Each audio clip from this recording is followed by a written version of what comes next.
Hey, what up, YouTube, and welcome back to a new video with me, Rams fan YT. And today's video, we're doing a live watch along of the first semi-final between France and Spain, the ones that a lot of people have tipped to be favourites for the tournaments. These two, so you suspect whoever wins this could well and go on and win the World Cup. Both haven't conceded much goals so far this tournament. Only one goal conceded for Spain and two for France. So it may be quite a low scoring game, but we have to remember last time these two met in the Nations League, it ended a 5-4 win for Spain. So it was a very exciting firework driven game. For your starting lineups for some star-studded names in here, it's going to be a 4-2-3-1 to France with Maignan in goal, a back four of Luca Digne, William Saliba, Upamecano, and Jules Koundé. Holding midfield, two of Rabiot and Tchouaméni. Barcola is the one change, I believe, in this team as he comes in for Douy. Mikel Olise and Ousmane Dembele are the other two players in the midfield three, of the attacking midfield three, that is. And obviously, Captain Kylian Mbappe is leading the line for France. Same formation, the 4-2-3-1 for Spain, is a very popular formation in Europe at the moment. They have got Unai Simon in goal, a back four, Pedro Porro, Koulibaly, Laporte, and Cucurella, because why would you change a defence that has only conceded one goal all tournament? Holding midfielders of Captain Rodri and Fabian Ruiz. An attacking midfield trio of Lamine Yamal, Dani Olmo, and Baena. I've been very impressed by Baena this tournament. I didn't really know who he was before. Certainly do now. And that one club man of Real Sociedad, Oyarzabal, is leading the line. Maybe Mikel Merino can consider himself a bit hard done by the fact that he hasn't found himself into the starting lineup, seeming he has scored a couple of clutch goals as a super sub for Spain this World Cup. They've also got the likes of Gavi, Pedri, Nico Williams, and Ferran Torres, all very good options to bring off the bench. Well, for France, they've got Ibrahima Konate, Lucas Hernandez, but more likely Lacroix, Theo Hernandez, Kone, who was in the starting lineup for the last game, and Doué, of course, we mentioned as well. Mateta came on in the last game for France, as Mbappe did look to be nursing an injury, having to have an ice pack upon his foot. But he seems to be fine for this game, maybe just a precautionary measure, all in all. But let me know what your score predictions are, or who you think is going to win. I'm going to have to back Spain, which may be slightly contrary to a lot of the people's favourites in this one, but I think both teams will be going quite high intensity. We are currently in Dallas as well. The match officials are a combination of El Salvadorian, Sweden, and Nicaraguan. So you can't really accuse too much bias involved with either of them two sides. Maybe the Spanish-speaking link, I don't know. But a Polish, a Dutch, and a Mexican lead the VAR room. But yeah, I think this game has all the billings and hallmarks of potentially a very, very good game. Quickly to go through lineups again. Maignan, Digne, Saliba, Upamecano, Jules Koundé, Adrien Rabiot, Tchouaméni, Barcola, Mikel Olise, Ousmane Dembele, who we've got to remember won the Ballon d'Or last year, and Kylian Mbappe.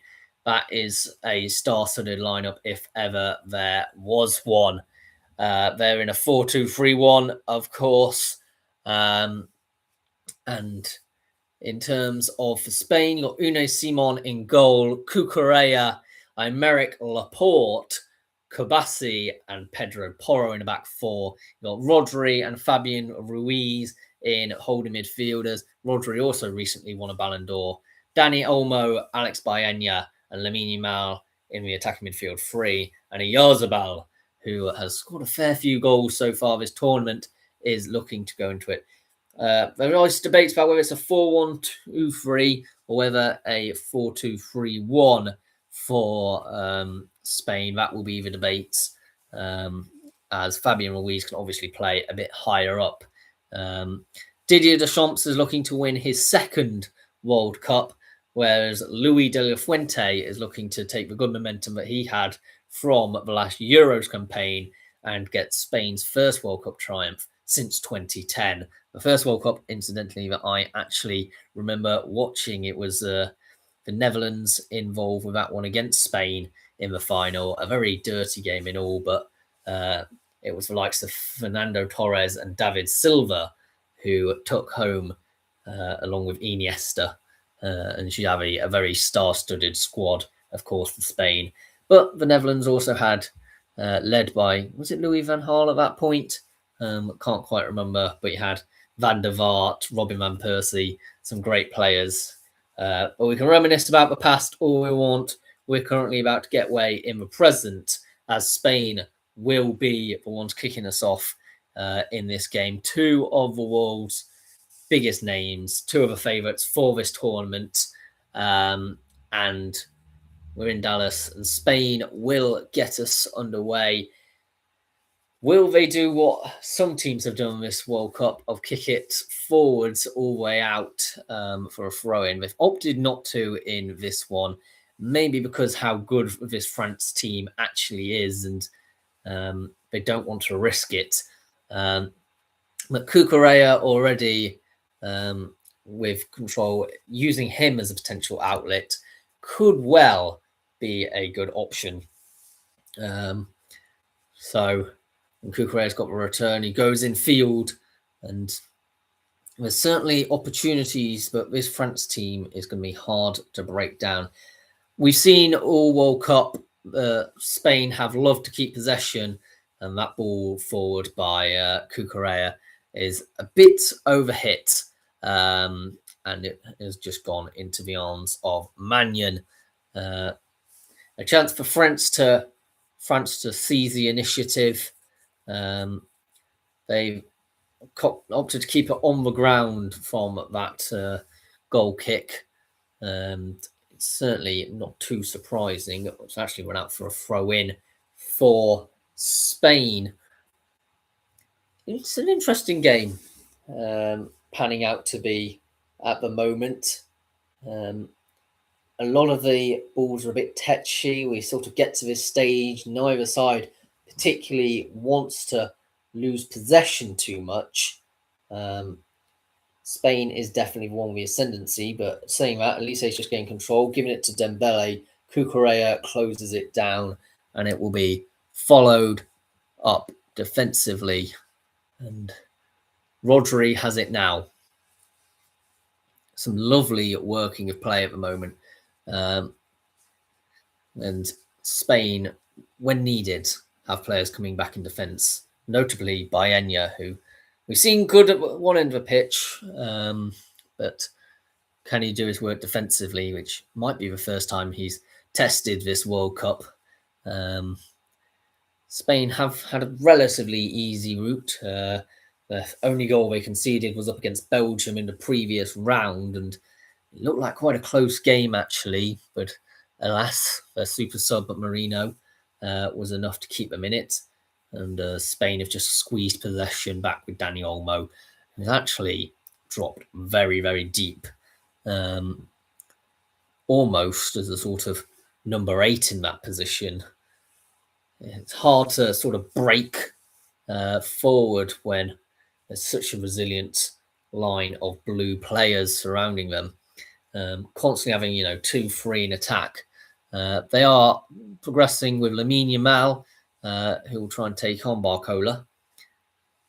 Opts instead to go slightly backwards.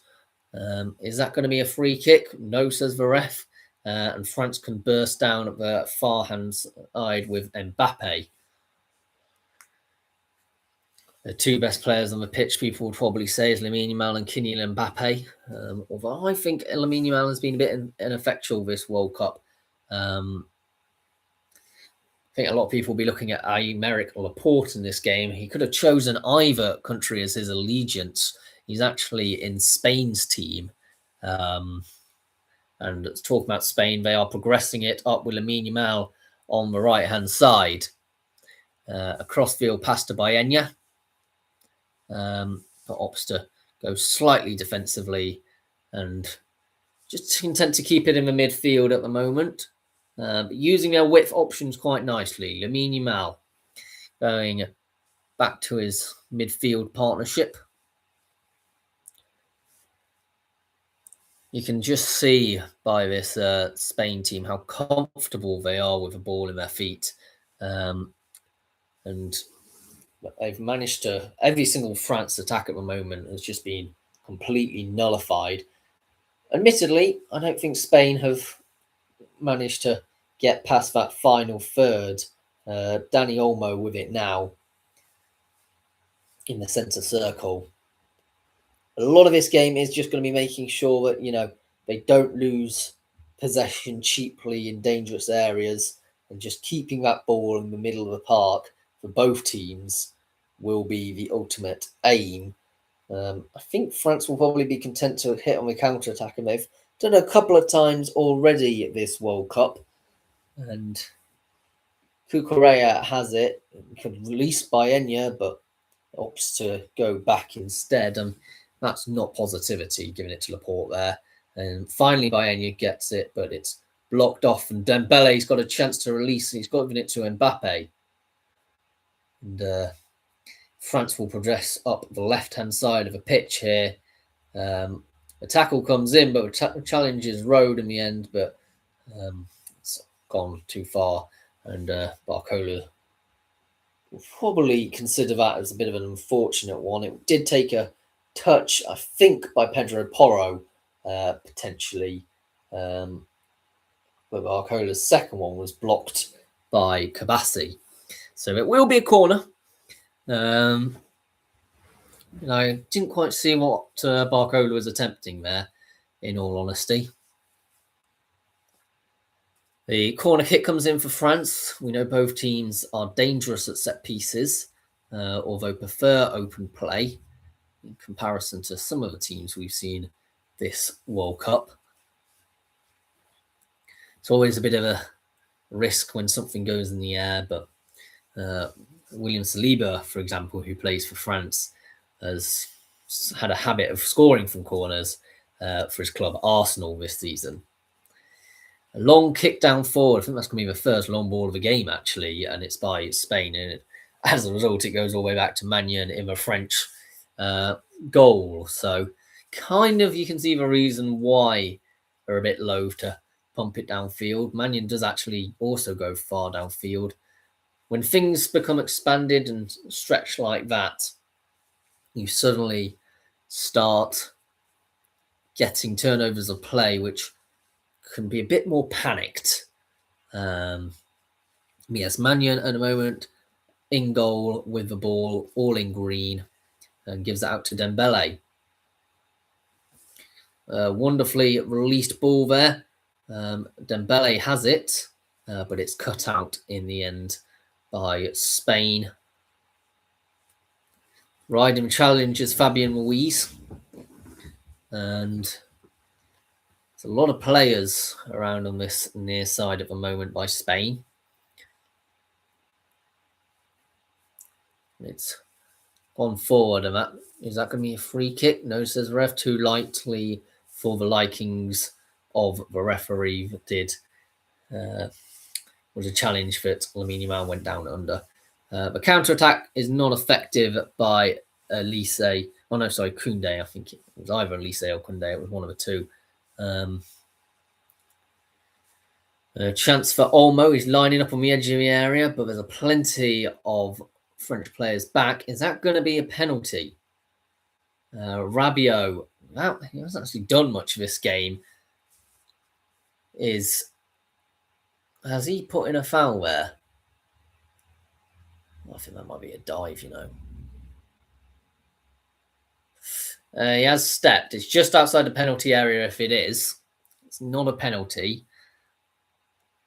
But Dani Olmo was stepped upon. So we're just on the edge of a penalty area with a free kick. It's always difficult to pull off a free kick this near the penalty area, when the players can be that close to goal. And they tend to put everyone there. So Rabiot has been shown a yellow card very early in this game. So he's going to need to be careful. And we do know he has had a tendency for being a bit of a live wire in the past. So it's a dangerous one when you get booked so early on for the Frenchman. He's going to have to keep his discipline here. There's 3 players over the ball for Spain here to take this free kick. Oyarzabal, Lamine Yamal are a couple of them, as well as Baena. Basically, all the forward attacking trio are fancying their chances. It's taking a bit of a while to take this set piece.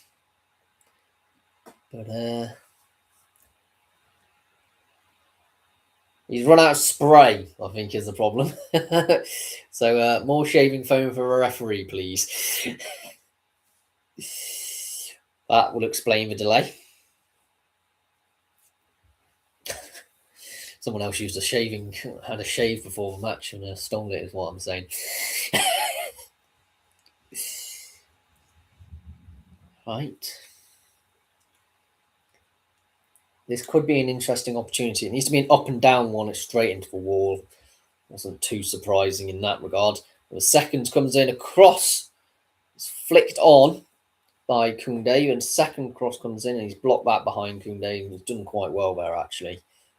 Fabian Ruiz will have a throw in. And but yeah, I think in terms of defensively, this French team at the moment aren't looking likely to be beaten, but I would say that they have currently been second best in this game, although we have only seen a grand total of 10 minutes of it. So still plenty of time to grow into it in all. Manu's got the ball in his hands and he bowls it out to his left-hand side. Dembele is coming far, far, far too deep, in my opinion. And France will attack on the wings here. See, this is why Dembele needs to be further up the pitch. Because not too sure the reason why, but Upamecano has it now.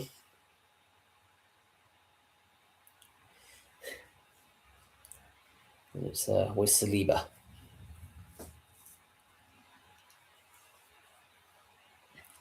France looking to dominate a bit. It's still 0-0 in these opening 11 minutes. Long ball forward by Upamecano, looking for Lise to chase onto it. Can't quite get there, but it wasn't a bad ball in the end, and Laporta's just done enough to throw off his opposite number. You can see Infantino in the crowd, but you can also see a certain Arsene Wenger, who, of course, will be loving his French side dearly and hoping that they can win today.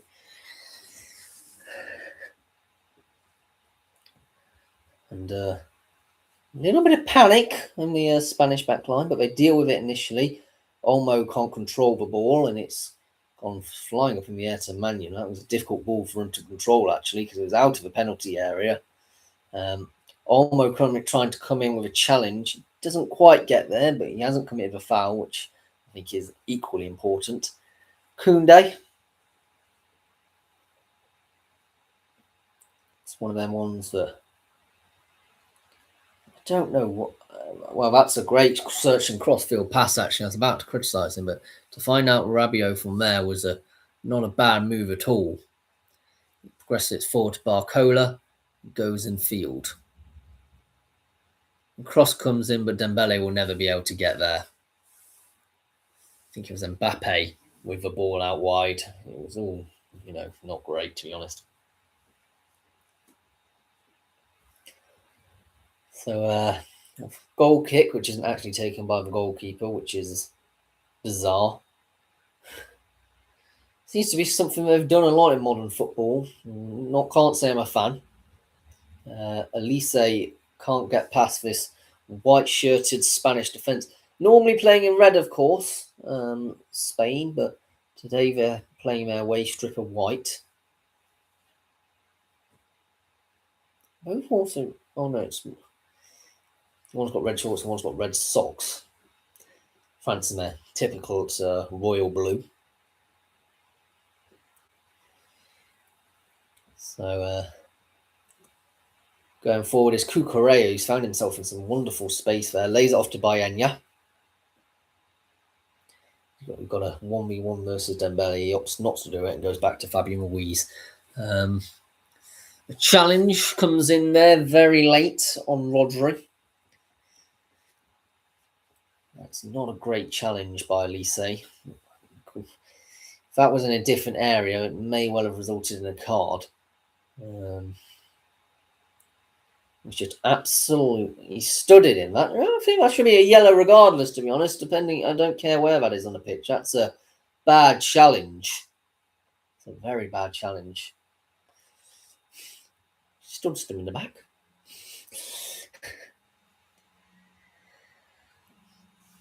So no card has been awarded. I thought maybe it should have been a yellow card, and I think that will be a debating point of Elise should have got a yellow. So far, France have not been impressed disciplinary wise. Great ball out to Baena. A deflection. It's kind of lucky if it's falling into a pass of France. And Dembele's released Mbappe here. Who's going to have a chance to get. Does he have a chance to get a shot away? He still managed to keep the ball there. And giving it to Dembele. That's a fantastic piece of work on the counter attack.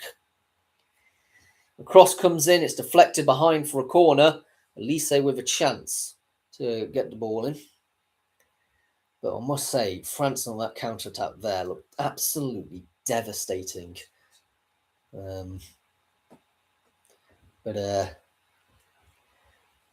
it's just sort of a little too much on it. And cross comes in. It's not really that of a good one, to be honest. And Dani Olmo will have it and progress the ball downfield.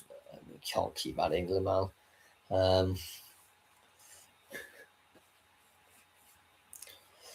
But yes, I would say at the moment, Spain are definitely dominating this game, but France have shown there that they aren't any mugs and can definitely do something on the attack.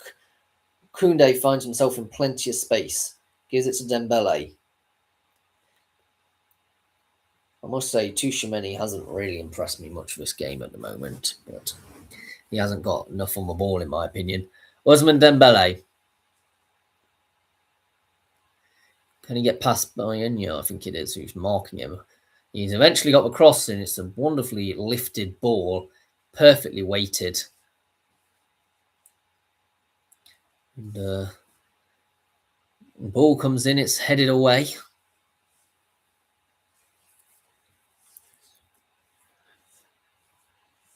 So, what is Didier Deschamps thinking of his team's opening 15 minutes or so of football? I don't think he would have been too upset with some of the attempts forward, and defensively they've been all right, but cutting out the silly fouls is something I would certainly be looking to do, and that's a sloppy ball. I don't know why I almost opted to go back with it, to be honest. I think he tries to do a turn. He could potentially have gotten away there. So maybe he can breathe a bit. Fabian Ruiz is certainly coming in defensively at times as an outlet here. Lays it off to Cucurella. He can go to Baena if he wants to progress it forward. He wants to go back, though. I always question that sort of thing. Laporte has it. He gives it to Fabian Ruiz as a cross. Searching ball forward. But can't quite find Cucurella. Did Uwe Meccano get a touch there? I'm not quite sure.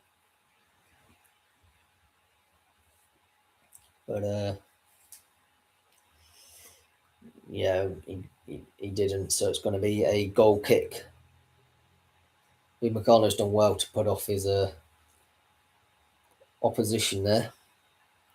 Koundé.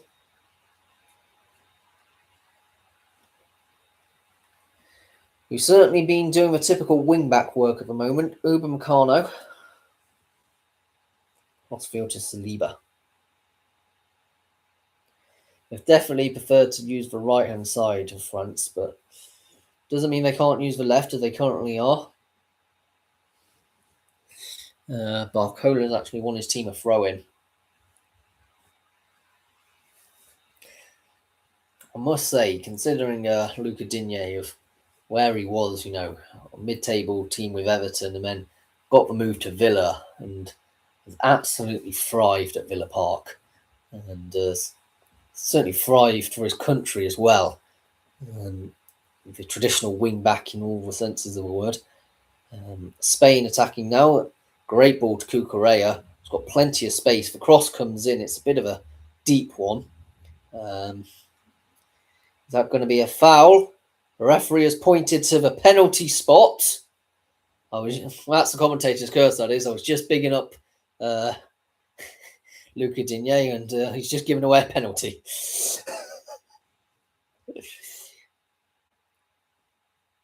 So let's have a look at this one. Luca Digne heads it up. Lamel comes in. It's just on the edge of a penalty area there. Luca Digne has actually looked to get the ball, but has completely caught the player.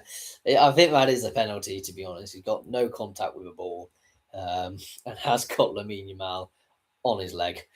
Well, of course, VAR will look at it, but I suspect it's not clear and obvious to me that this deserves to be overturned, but based on the penalty decision the other night against England, who knows what VAR are going to say.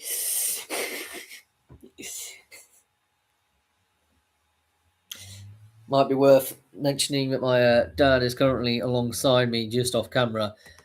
Was that a penalty for you? Did he play the ball before the penalty, before the foul took place? He headed the ball and then he kicked the player. So,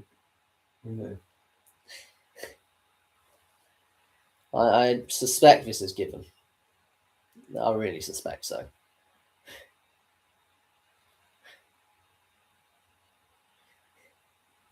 It's not a yellow cardable offence. It was clearly an accident. There's no disputing that. But accidental or not, when you make contact like that, it's going to be a penalty. I think it looks like it's going to be Dani Olmo potentially to take it. No, it will be a Yarzabal. I was going to say, Dani Olmo standing on the penalty spot was a bit of an odd decision. Yarzabal has been very clinical when it comes to penalties for his international duty. And he's also been quite clinical as a player this tournament, actually, all around. So Maignan, who we haven't had a lot of chance to speak about really in his defensive viewpoint, he's only conceded 2 goals this World Cup, of course, has a chance to make himself a big name. But it is a goal. It's a very nicely taken penalty by Yarzabal there. It's gone into the right-hand corner. As I say, whenever you're taking a penalty, just pick a corner and well, it's going to probably result in a goal.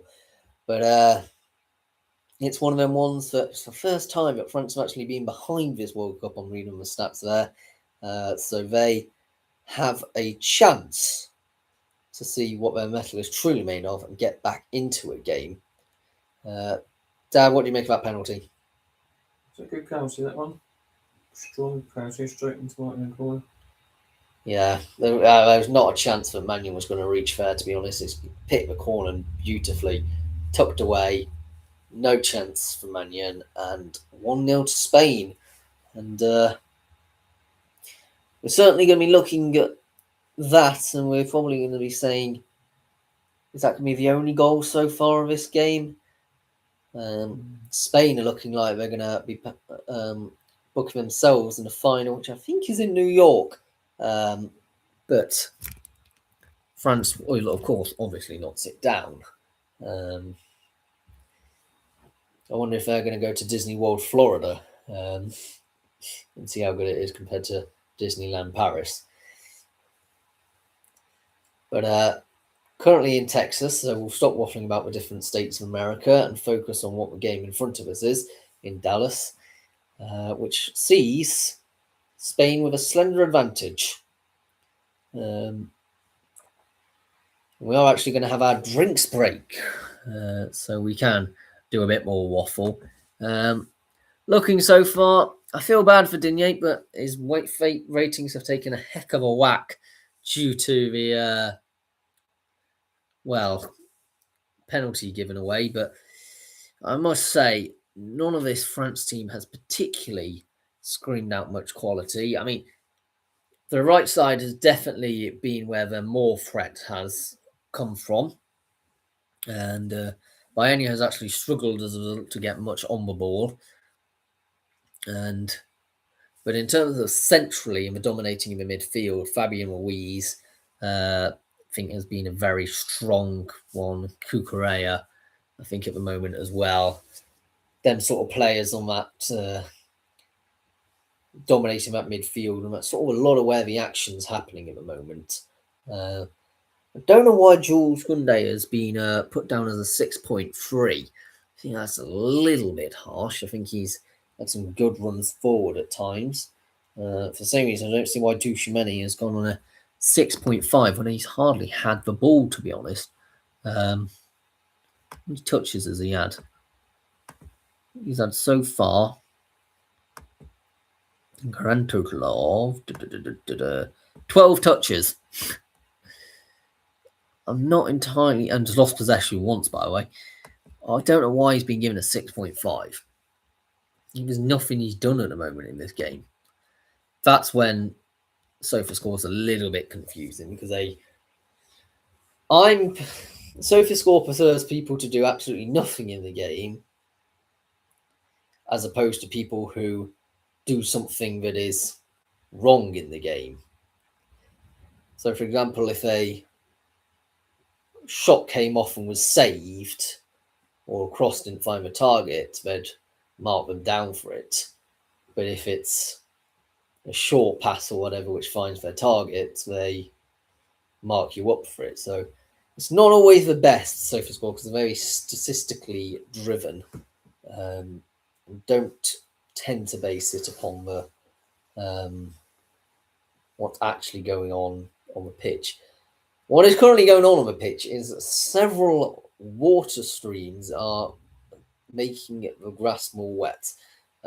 So even though it's probably baking there, it may well be slippy as well, because I think they've got a roof over the top at that stadium. So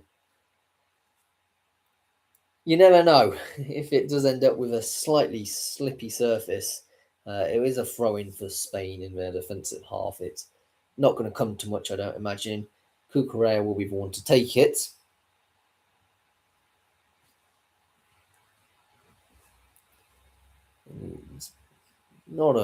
It's just a neutral one, and France have headed it forward, but caught sleeping in possession there is Rodri, which we don't see too often. And France will come. And we've seen so often this World Cup, the hydration break period, switching momentum slightly. So we may well see it going into France's position. But it will be a throw-in for Spain in the defensive third. So far, it's been a very even game, but Spain have got an advantage. So they find themselves in a position where, Mbappe's down on the ground. Not particularly sure what happened there. Yeah, well, my dad seems to think on the card. I thought Kabassi got the ball there and then got the player later. Certainly not a cardable offence at this point in proceedings. Mbappe can maybe feel a little aggrieved he didn't get it, but I think it was a bit of a 50-50. One of the players has just gone down. William Saliba when he was in possession. I mean, that surely it's got to mean a substitute's going to have to come on very quickly. Or even get him a stretcher ready, which is not great. Saliba was one of the best players for Arsenal last season as well. He had a lot of games. They reached the Champions League final, obviously, and won the league, and reached, I think it was at least the EFL Cup final as well. I think at one point they were on for the quadruple. But alas, they only won the Premier League in the end. But a lot of games is what I'm saying that Saliba has had to undergo this season that he's just come off the back of. And obviously been an ever-present for France. So maybe feeling a little tight in his muscles. He is not needing a stretcher at least. So we will be seeing a substitute, though. I think his day will be over. And I believe Lacroix will be the one who comes on. Who's been, quite frankly, one of the best players for Crystal Palace this season, winning the Conference League, and before that, the FA Cup. Lacroix, a very, very accomplished player, and what an option to bring on in all. But yeah, Saliba's day sadly drawn to an end just before the half an hour mark, and they always say when you change substitutes of a defensive mind, it could be a bit of a destabilising factor. If you have a French persuasion, you'll be hoping that is not the case in this situation. But Koundé with it now. He's done slightly too much there, but luckily for him, Yarzabal got the final touch for a throw-in. Koundé to take the throw-in here then. Flicked on by Tchouaméni. Elise's actually done really well there and has won himself a free kick. And that's going to be another yellow card. Right next to the liner. He was straight on that. I don't think that's maybe yellow card where he's kind of Buffalo. Oh, this is the actual chat. Okay, yeah. Completely off the ball. The initial challenge, I thought that's not a yellow card. He sort of just bowled into him. But the second one, certainly. So maybe for the combination of the two, Cucurella has found himself into the referee's book.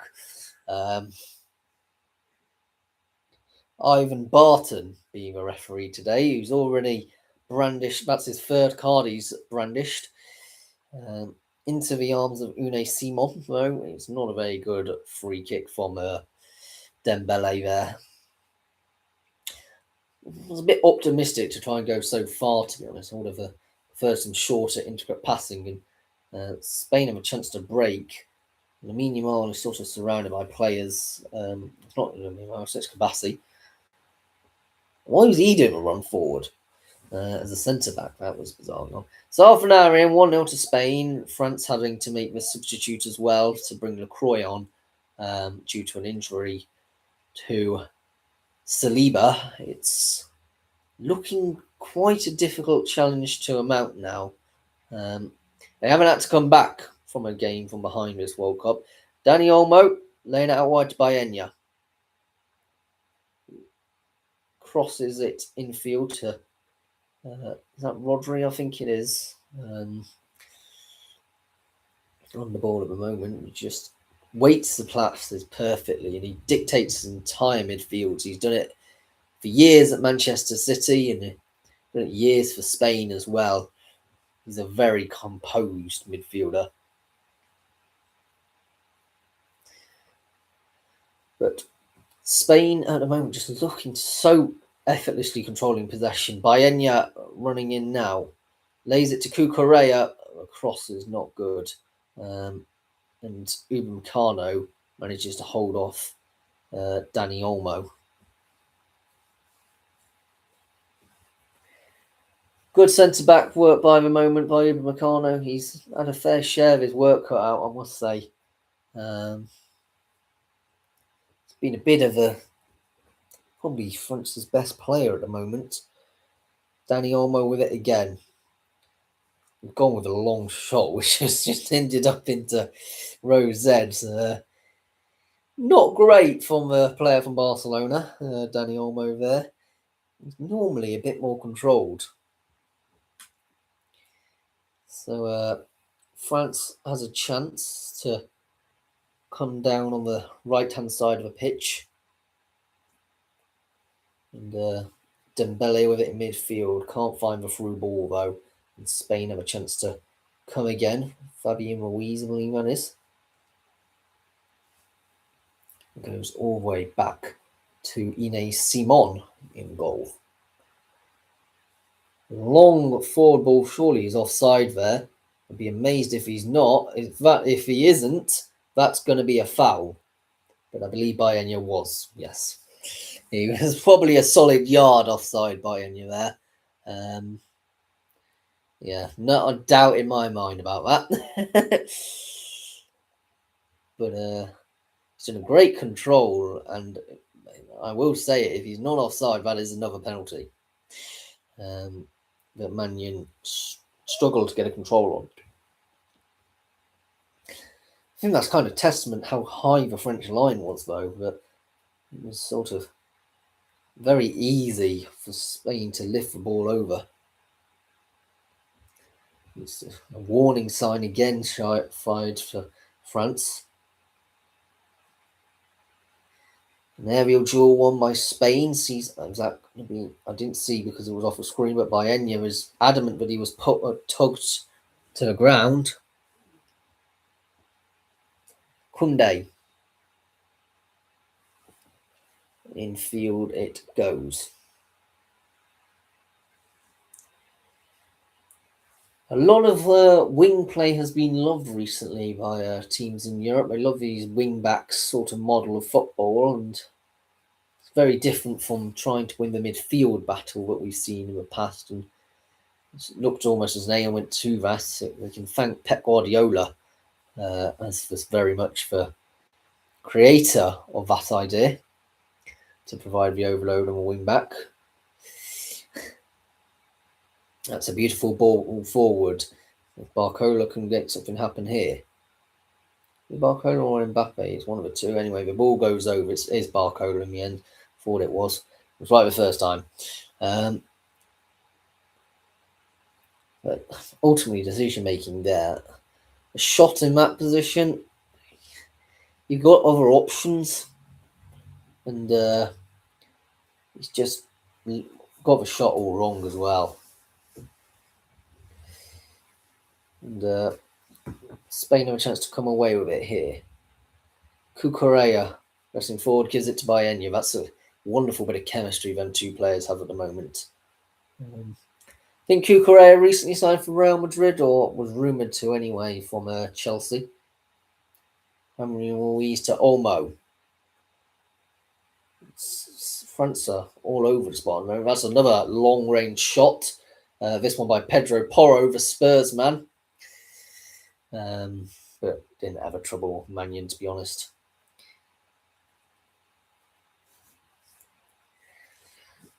Slightly erratic some of the shots have been this game, just sort of when they get a glimpse of goal to try and get it away, partly because they know how good the defences are, and that's a pull ball by Mannion because of the pressure applied against him. Spain have come away with it. And Fabian Ruiz very close there, just wide in the end.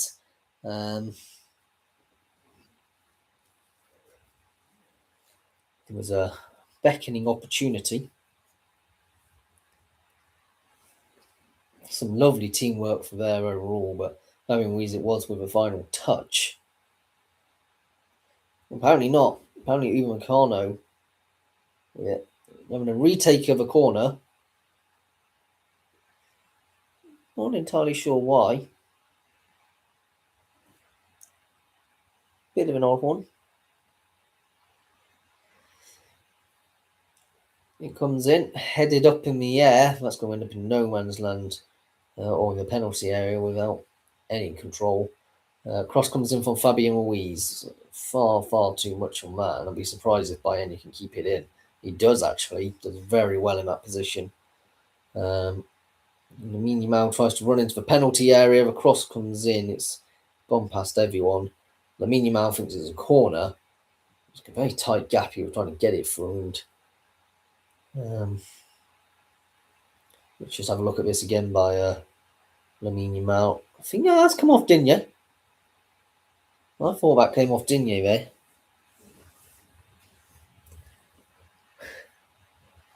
Mannion has powered ball forward but can't find the intended target. I've not been impressed by Mannion today. France have only had 2 attempts on goal, none on target. Spain 5, 1 on target. At the moment, it's been a very defensive game, but in terms of ability, I'm talking about almost got it at the moment, but it's just smothered out. That's a lunging tackle. It's a bit of a ridiculous one there, Rodri. Not quite needed to do that up against Elise. I'm not sure what he was thinking there.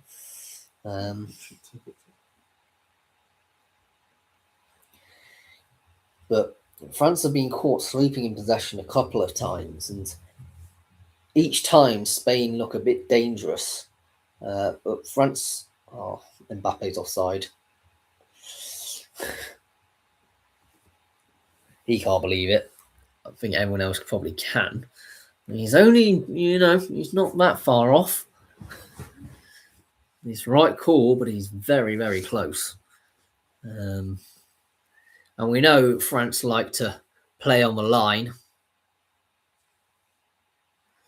And that's ball by Simon. He's had to have his defensive line to cover his back there. It goes all the way back with Upamecano.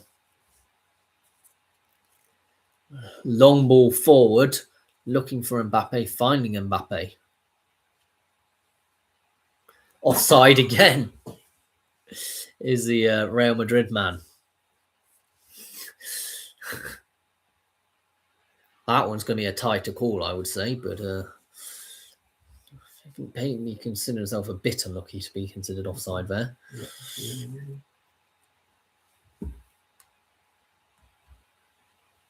But it is still 1-0 to Spain going into the 40th minute now. We probably haven't got much extra time either. We have had an injury, mind you, and so we've probably got about 5 minutes worth. But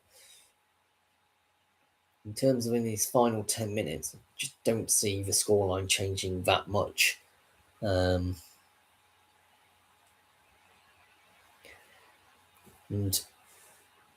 Spain just keeping it around, and we know how much they love possession, and so difficult to break down a team who can keep possession so effortlessly.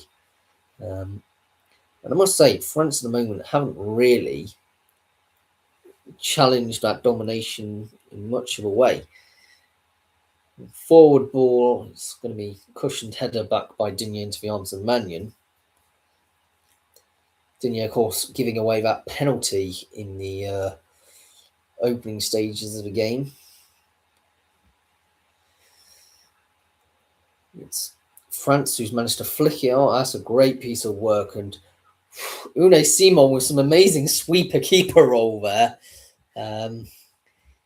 Bit reckless, but he managed to come away with it. If that didn't come off, who knows what Mbappe would have done. I'm looking at that chance again. He's definitely onside this time. Unai Simon with a fantastic tackle to prevent Mbappe getting there. A corner kick then. That's another thing that Pep taught into the game, was the role of sweeper keeper. It's sort of an evolution of the back pass, to be honest, which of course was because of a World Cup all the way back in 1992 that they introduced that rule. Because goalkeepers, particularly Italian ones, I seem to remember, or seem to have heard, spent far too long on the ball. It's all a bit scrappy, that corner. Oyarzabal has headed the ball out of Unai Simon's arms. There was a little bit of banter between the two of them, but I think Oyarzabal can maybe consider himself a bit lucky that he managed to find a shirt in white. Because That was not the greatest bit of communication in the world. We've had a drop ball, maybe because of a referee. I'm not sure entirely why. And that will be a free kick. Fabian Ruiz just can't quite believe it. But, I think it looked like it was. It's definitely, there's a lot of players around Dembele there. It's blocked off the player. I think it's maybe just it's a harsh one, but I've seen them given a lot of the time, so I don't think we can complain too much. What is the? As the referee, as the VAR intervened here, I'm not entirely sure what they've given. It's definitely a foul. I'm confused why they've given that the other way. I'm pretty sure I've never seen VAR do that in my life. I don't normally get involved with that type of micromanagement. But Elise, a real talented youngster. It's a shame, really, that he didn't have his allegiance to England, because he definitely had the chance to. I think he was born in England, but opted with France in the end. The case with a lot of the players. And Erling Haaland, we mentioned the other stream up against Norway. There's another one who was born in England. Yes, at the moment, you can't complain too much if you're Spanish persuasion. That will be a free kick. Fabian Ruiz on the ground. Rabiot, yet again, the one involved with a foul there.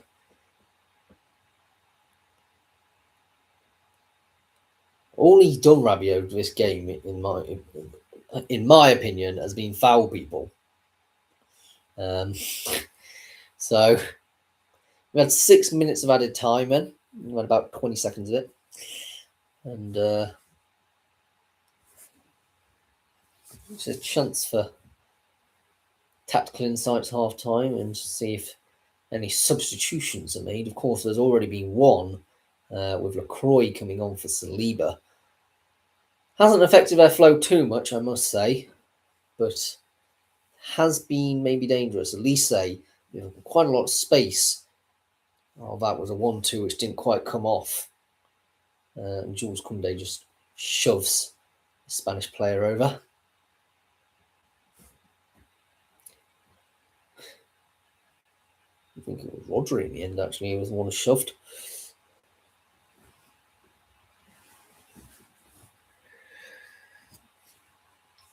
They are a bit off the beat at the moment, France.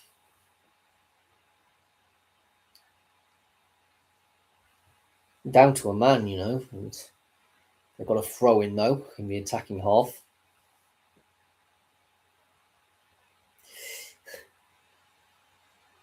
So, Usain Bolt is apparently in attendance today. I can't remember if it was Usain Bolt or Mo Farah. One of the sprinters tried to dapple their hands in football after they retired from sprinting. Don't think they made a success out of it. It was Usain Bolt, I'm being told. Cross comes in, headed away by Cucurella, who's down holding his head. Was this an offside decision, maybe?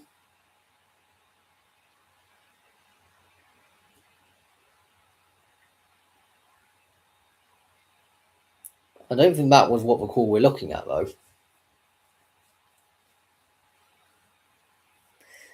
I think Koundé's done some decent work, actually, but no one else has been quite on his wavelength, hence why they're still giving him a 6.3 on SofaScore, which I think is an incredibly low score for someone who's been doing most of the work.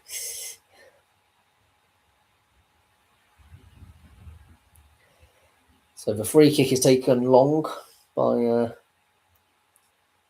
Simon, and actually, how have they managed to get away with that?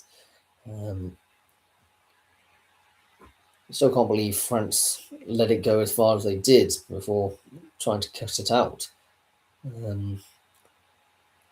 What about bounced off the advertising hoardings?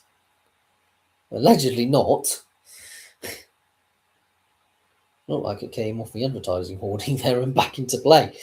And that's a poor ball. This is a chance for France to get onto something.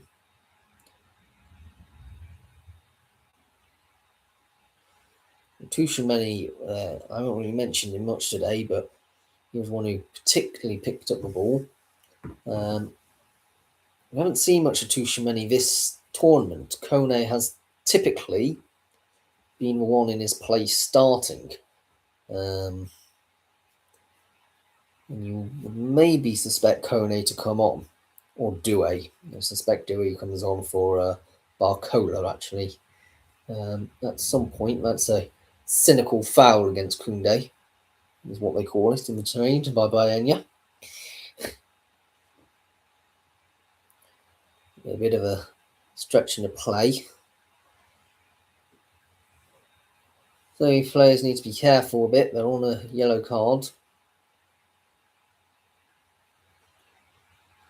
Rabiot may come off for Kone, actually, considering he's on a yellow. And no, he's had a few bad challenges in his locker over his time. Long field ball, a long ball downfield, but it's just gone back all the way to the French goalkeeper. And Upamecano to Koundé.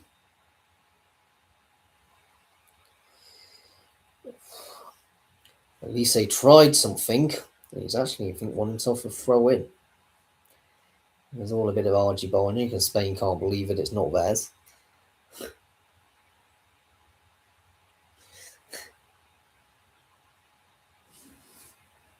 I'm not entirely sure why there was so much hoo-ha about that decision. Off-field ball by Upamecano to Lacroix, who came on for Saliba because the Arsenal man had to come off injured, unfortunately. Progressing into the box of France. You just can't get a good cross-off, though. At that opportunity, they decided to take a throw-in. Digne, just decision-making at that point.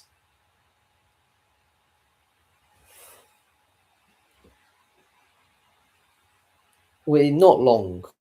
We're about 5 seconds until he blows up here. Koundé.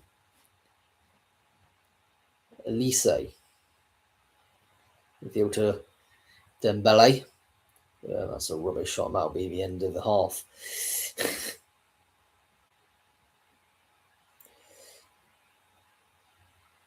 So, yeah, we are no longer playing. I was going to say, flipping it. How long were we going to be playing on for? But that is the end of the half. It is a grand total of a 1-0 to Spain at the moment. I can't personally see them being beaten at this particular moment in time. France overall on a 6.4. It sort of says how bad they've been. 6.3 for Magnan. I mean, the goal, per se, the penalty he faced wasn't really an issue. He did have an error which led to shot, but I think goalkeeping-wise, it's not actually been too bad. He's made 5 recoveries, but that error leading to shot, it sort of brought down his ratings. A 5.8 for Lucas Digne, of course, gave away the penalty in the first place. Has only won 1 out of his 2 ground duels and has done nothing else defensively. Has had 1 recovery, It's a bit of a howler by the Villa man. 6.3 for Saliba. He came off in half an hour to be replaced by Lacroix. And he did absolutely nothing while on the pitch, Saliba. Defensive positioning. Lacroix on a much better 6.7 and has actually shored up somewhat France's defence, which looked under quite a sustained barrage at times. He had only had one clearance. He won in one aerial duel, but he's only, let's face it, at just over 15 minutes worth of football in all. Upamecano on a 6.8. I think France's best player at the moment defensively. 5 defensive contributions, 3 recoveries, 4 clearances. He's the sort of player who you'd want on your team in this high stakes game. He is determined to not be beaten by the likes of Bayenya. 6.4 for Jules Koundé. I think that's a little bit harsh. I've already been saying a bit. Defensively, I know he's not amazing, but in terms of his forward positioning has been quite something to see. And 1 out of his 2 crosses has been accurate. I would like to see him further up. His heat map at the moment, though, does see him just about loitering around about that halfway line. Part of the problem is Ousmane Dembele is not having a good game, and soon we're talking about him. We'll go with him on a 6.4. Dembele, he's not really had much of a control on the ball. 1 key pass, 1 out of 3 crosses accurate, but to be honest, hasn't done a lot. When he is all fit and firing, it seems to be for the rest of the French clique. Now, the best of France has been their holding midfielders. 6.6 for Aurélien Tchouameni, who has sort of been a bit everywhere at the moment, here, there, and everywhere, but hasn't actually done a great deal in terms of when you actually look at the amount of time he's been on the ball. He's only had 30 touches and has lost possession 3 times. So 1 in 10 times he gets the ball, he loses possession, which isn't maybe a bad stat. And 6.6 for Rabiot, who some may consider coming off, on a yellow card, and hasn't maybe had the best of games as a midfielder. I just think I'm saying that they control the tempo in midfield, but they really haven't. 6.4 for Barcola, another player who I'd probably be thinking to bring off sooner rather than later. A very ineffectual, as 1 cross, which was not accurate, a very ineffectual half from him. A 6.4 for Elise. Essentially, all the attacking players have been poor and have just been sloppy in possession. Only 1 out of 3 crosses were accurate. Kylian Mbappe on a 6.3, maybe the worst candidate of all. A couple of times caught offside, of course. That's really the only thing that I can think about on his highlights. 6.4 for Unai Simon. I don't understand why. He's currently kept a clean sheet. All he's had to do is have that 1 run out, which was a little bit scary, but he managed to successfully do it. Other than that, he's had nothing to do. So I'm not entirely sure why he's been ranked so low when some other times they rank players who's done nothing as really high. 6.7 for Pedro Porro. Maybe being slightly quiet, but at the same time, both of his aerial duels he's won. He's recovered the ball twice as well. He was dribble past once, but I think in terms of that is somewhat expected when you have that talent that France have. Overall, quite a good game for them. 6.8 for Kabassi. He has been clear in everything, no nonsense defender. He's won his 2 tackles on 2 out of 3 ground duels. Was also dribble past once, but had a good recovery. But yeah, I think Kabassi, considering his age, has actually had an amazing tournament. He's, I think, still a teenager even. He's a very young player, but looks so incredibly composed on the big stage. 7.0 for Laporte. That little bit of expertise that he provides in defence has been valuable. 2 out of 3 aerial duels won, 3 recoveries, 2 clearances. Ultimately, I think defensively, he has been solid and has sort of progressed Spain to a sort of new elevated level in a sense. 6.2 for Cucurella on a yellow card as well. Hasn't had as much control of the ball as maybe I'd like him to. And he is one of them players that if he is having a good game, Spain can score, 2-3 more because his crossing ability is second to none. But so far in this game, I think that left-hand side has been a bit quiet for Spain. 7.2 for Rodri. Bit of a bad game, maybe even for Rodri, but that's sort of because of how high his standards are. So he's had 34 out of 38 passes accurate, which would be for any other player decent. But considering what we've come to grow accustomed to from the Spanish captain. Maybe it has been a little bit of a disappointing game. He's not been as involved in the build-up play. Fabian Ruiz on a 6.7, I think that's a little bit harsh. I think he's been controlling the ball. Maybe it's his wayward shot that or his blocking shot, really, sort of thing, that just passed by the post that has brought him down. But I thought, he has been a little bit backwards facing, maybe not as positive as I'd like. As you know me, if you've watched this channel much, you know that I love a bit of positive football. Lamine Yamal on a 7.0, but I think that's exceptionally overinflated. He's had one big chance created, one key pass, but has only had 8 out of 10 passes he's made accurate. He's hardly been on the ball. He's been marked out. He's been singled out as sort of Spain's star and is well and truly been cancelled out this game, I would say. 6.6 for Dani Olmo. I think that's a little bit harsh, although he hasn't had much of a ball, to be honest. Again, if Spain control through the middle a bit more, I see Dani Olmo getting a few more chances. 6.5 for Baena.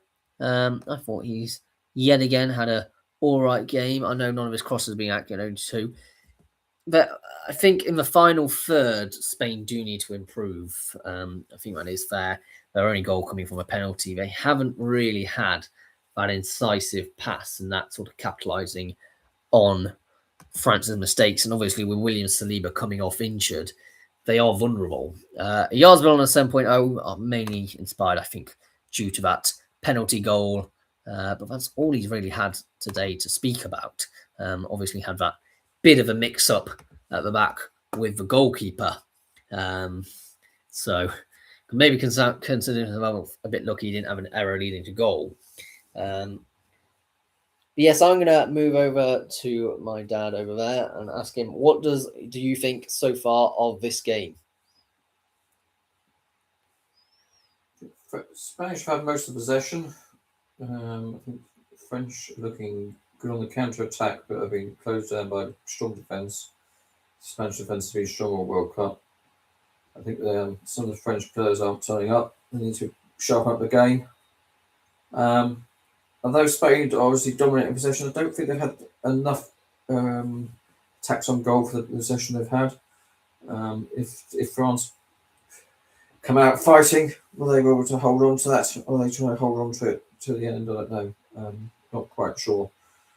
As you say, Yamal's not really playing in the game. To me, they're looking to try to hold it in the midfield too much. Not getting enough forward.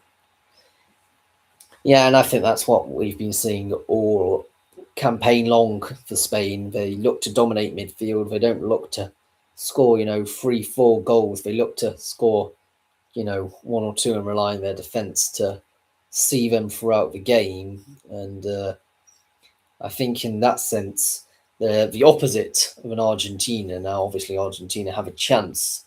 They face England tomorrow, which I might not do a live watch along for because I'm thinking of going to a pub to watch it. So you got to give me a break sometimes. Get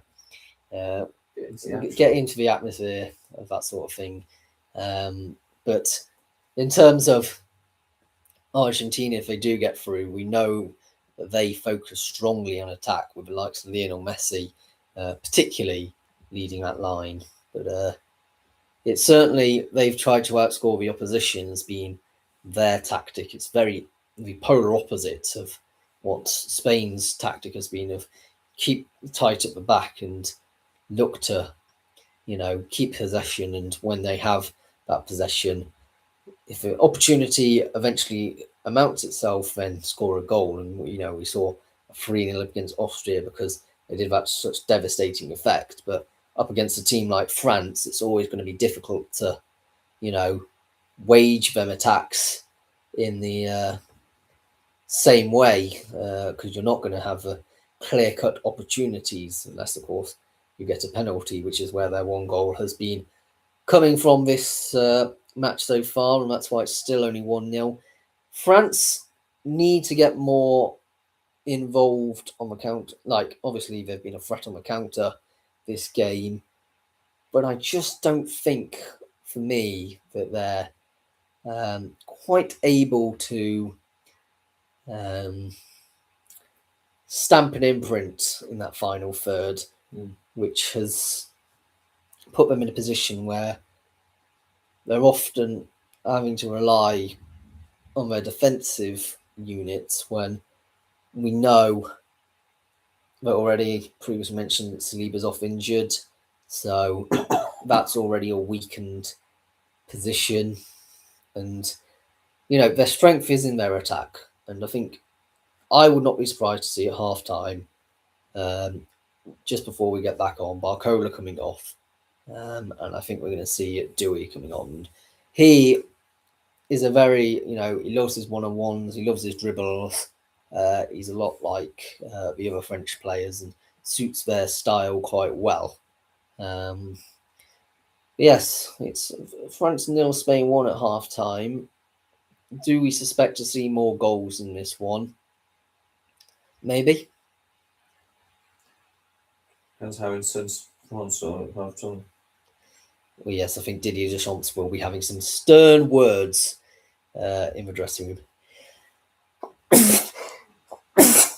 Bless me, sorry about that. So, Mikael Oyarzabal is the one who has caused the difference so far with a penalty being scored. Seeing Mikel Merino might come on, and he's been a bit of their super sub in this World Cup, scoring 2 goals coming off the bench. Leaving it late was what Spain did in my last game against Belgium, and it was that man Merino who scored it. Obviously, with Arsenal at the moment, coming off a somewhat decent campaign, although maybe not naturally associated with being a goal scorer. Kone is coming on. One would suggest for Rabiot, who is on a yellow card at the moment. So, looking to maybe control midfield. And we know that Rabiot prefers the long ball forward.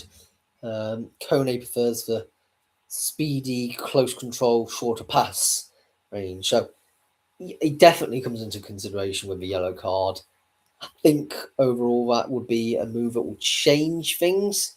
I don't think Spain actually needs to change that much. I can't see them making a substitute at half time. It would be a bit of an odd one if they did. It would probably be forced due to anything.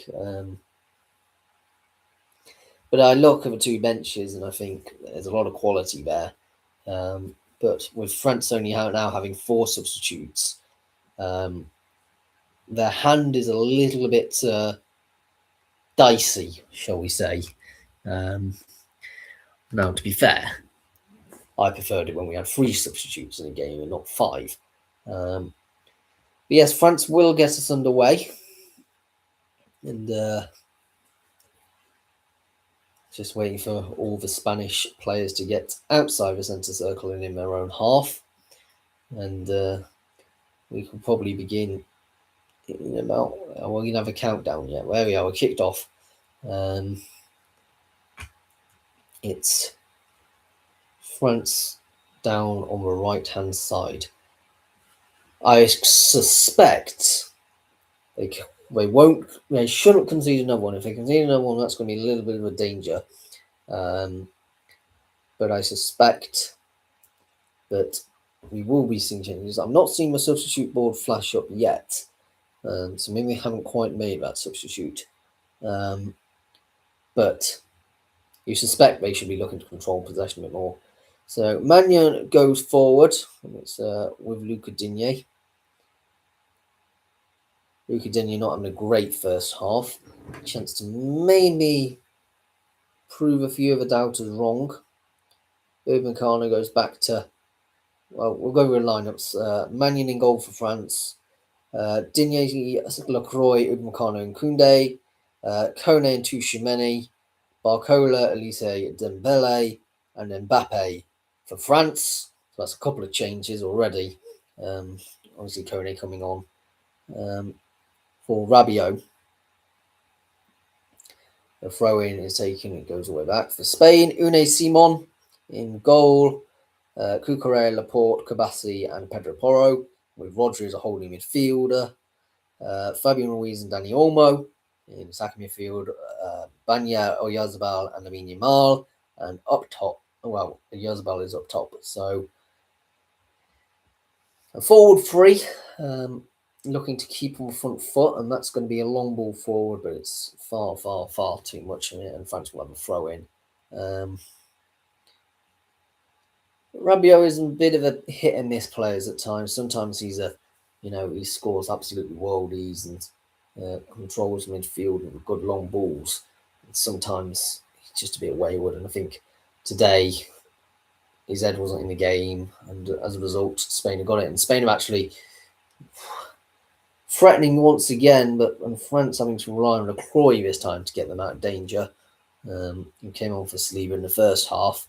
Crystal Palace man, certainly impressed this season, but maybe not quite enough to earn himself a spot in the French starting 11, so has a chance to perform at the world's largest stage in the semi-final stage.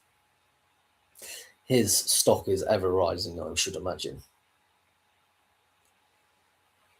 Olmo managing to control it, but the pass is not always the best. And you'd suspect that Spain or France, whoever go through, is going to be a right difficult challenge for Argentina or England. Both of these two teams have some truly world-class talents. I don't use that too tongue-in-cheek either. And that's going to be a collision. Upamecano is down. Is it Fabian Ruiz who's given away the foul? Let's have a look at that again. Bit of a trailing leg, maybe. It's definitely a high leg lesson in him, and his second leg caught Upamecano. Luca Digne's lost the ball, sloppy in possession there. Lamine Yamal cuts in field. A bit defensive and all. It's actually all the way back with Laporte, ironically.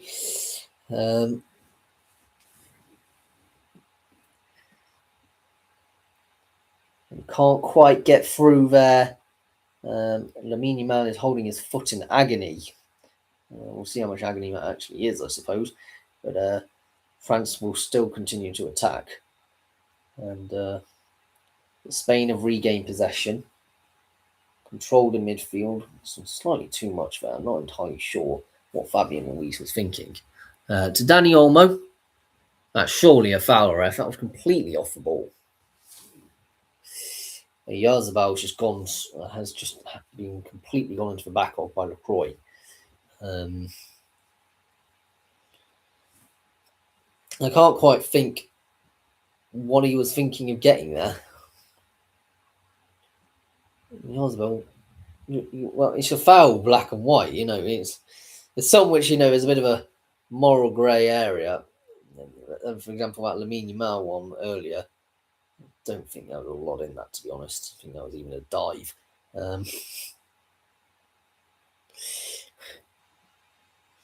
The Olympic diving champion goes to Lamine Yamal for that one. Lamine Yamal actually has a chance here. He's done far too much. He's actually offside, which may be considered more of a blessing than anything, considering how much of a ball he was actually dribbling forward with there and not releasing the shot. The game has certainly become more open, but Spain is still asserting their dominance in this.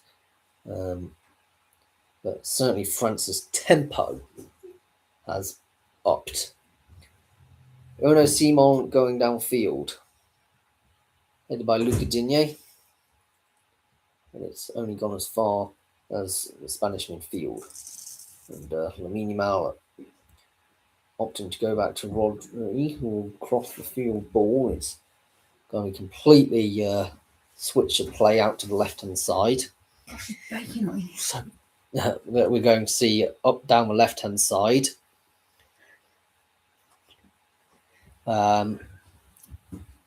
The shot comes in and it's way over by Yarzabal there. And yeah,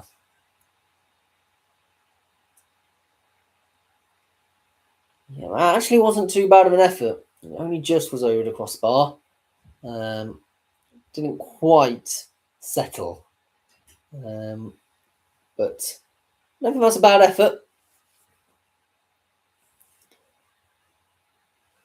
Yeah, one club man has only ever been at Real Sociedad as Yarzabal.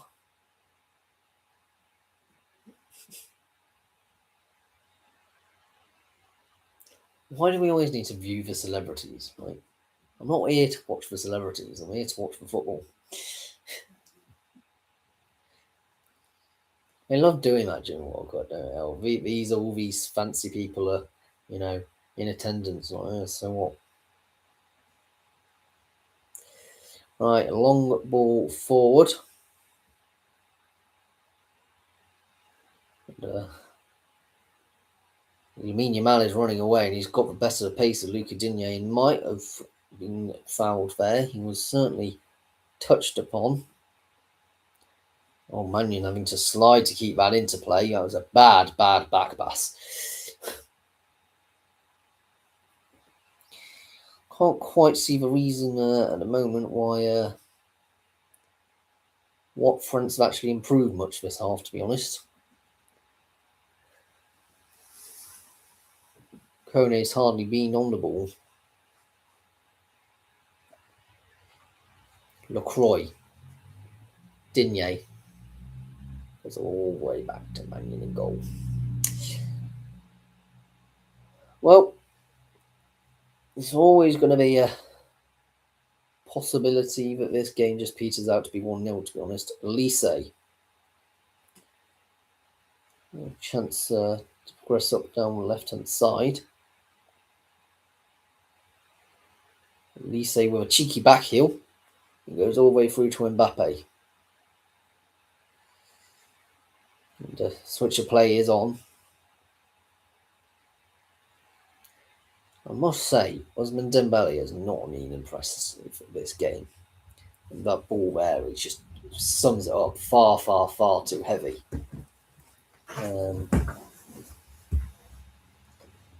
So, Spain again regaining possession. A lofted ball forward downfield by Pedro Porro does not find the intended target. And Tchouameni looking to go forward, but his teammates opt to look back. Finally, a chance to power down on the right-hand side. Is that going to be a foul? No, says the referee, and Spain will come away with it, but the blue shirts get back in time to tighten it up. Coming into the area, a great save. It was Barcola attack, and Unai Simon had to get there quickly because Pedro Porro was losing that foot race. The touch just went too much, and I think Unai Simon would have got there any day of the week. That will be a free kick. We are going to see a substitute for France. It's Doué, who I thought might have been the person who'd be coming on for the game. Imagine for Barcola.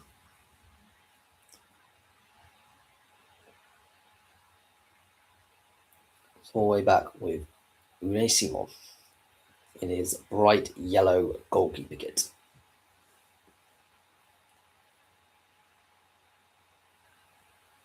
Olmo wriggled his way out of trouble, and there's a good Spanish attack here, actually, working quite well as a team. They look just a cohesive unit by Enya. The cross comes in. It's too deep and it goes out for a goal kick. So, Doué will be coming on here. I suspect a lot of running at Spanish defence to come on, with Barcola coming off. Slightly different wingers. I think both actually have played for PSG last season, the Champions League winners. Finally, PSG has become the global superpower that they were looking for. When they were taken over by the Qatari regime.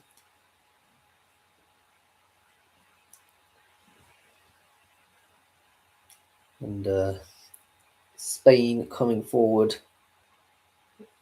they're just so effortlessly in possession. Pedro Porro. France just can't get a sniff in. Pedro Porro just running the length of the pitch. Pretty much no reason, of the width of the pitch rather. But they're going forward, Dani Olmo. He lays out to his left for Baena. Shot comes in, is blocked. The cross comes into Lamine Yamal, but it's headed away by Lacroix. Pedro Porro. Found through the gap. And the return is beautiful there, and it's another goal for Spain. It's a fantastic one, and it's another one for Pedro Porro. I doubted him at the start of the World Cup. You know, when I saw that 0-0 up against Cape Verde, I thought he didn't look that effective, and I thought, you know, Spurs being in a relegation fight last season, why is he in the side? Well, he certainly vindicated it now, hasn't he? Pedro Porro, a very, very good talent. He seems determined to want to stay at Spurs. But yeah, 2-0 to Spain, and I must say that had been coming. France were just too weak in possession, and it's going to be a large uphill battle if France are to stay in this game. I mean, it could have been a free kick if it didn't find its way to Pedro Porro there, because I definitely think Olmo was tackled from behind by Upamecano. It's definitely a foul, and I don't know if he's going to pull it back for a yellow card, to be honest. Because I also do think that Dani Olmo was through on goal. He'll be giving me assist, Dani Olmo, although I don't think there was much he knew about it. So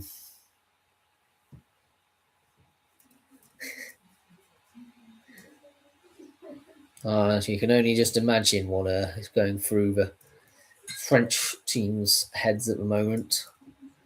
As they come forward against Spain. Again, it's just so effortless for them. Too heavy on the pass, though. It was going to be on to Mannion. So it's 2-0, almost an hour in. And I just don't see France getting anything from this game. Not really the tie that we thought it would be. We thought we were going to see, two giants of national team football go at each other. And well, I'm afraid to say it's been rather flat. But it's blocked. Olmo gets it, and Olmo will run. He's being touch-tight marked by Tchouaméni. You must say Deschamps' substitutions have yet to have an impact. Forward, Spain going. That's a great through ball if he can find it. He looks like he can. Lamine Yamal signing up a shot and goes, and it's offside. It was a beautiful ball.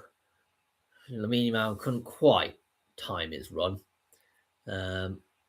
Very quickly given by the referee there. Although we will look, we've got semi-automated offside, so it should be relatively quick.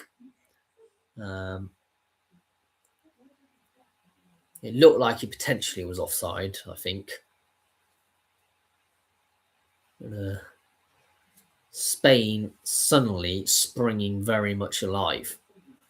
You know, with a 2-goal lead, it's a bit easier to defend, and so they'll open up and attack a bit more. And that can only spell danger. I don't know about that. It was the 19th birthday for Lamine Yamal yesterday, and that would have been a great birthday present. It's amazing to think of how young he is. Bursting onto the scene at last Euros, and everyone was, quite frankly, flabbergasted by his ability. But yeah, I'm surprised that looked quite close.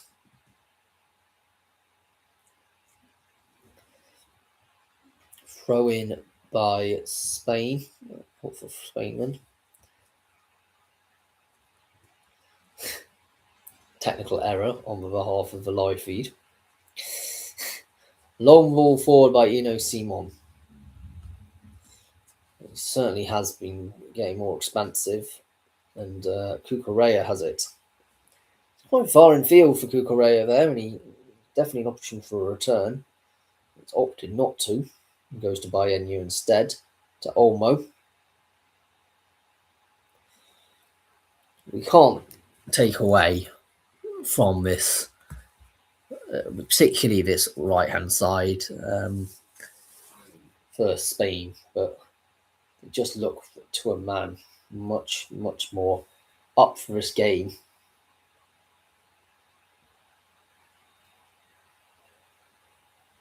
It's sort of interesting to compare the two teams. Dembele, you know, one of the key players, and also Mbappe have not really had a hold in this game. Spain are again attacking. You come to surprise of absolutely no one. Pedro Porro, who had that goal, second goal for Spain. Finds Lamine Yamal. It was a cheeky back heel and has somehow managed to find Pedro Porro. How he's managed to do that is just, that's the Spanish flair, isn't it? That's what we talk about when we talk about the Spanish style of play. Lovely sets of, you just feel this game is going into Spain's hands and could well be another 3-0. I wouldn't be too surprised. A bit of a loose ball there, though, which France finally get a chance to capitalise a bit on. And it's a chance for Douy to take a run. And it's saved, parried behind by Douy. It was Mbappe actually with a run, I think. One's for number 10, one's for number 20, so it's a bit difficult to tell from a distance. Elise with a short ball to Dembele. It cuts in field.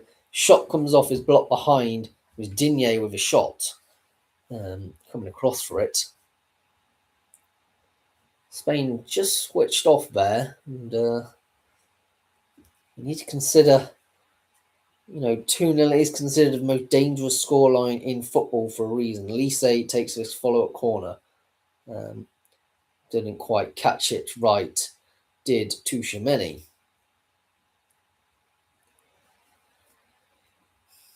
And I think tactically, I think Deschamps already said this was going to be his last international tournament with France.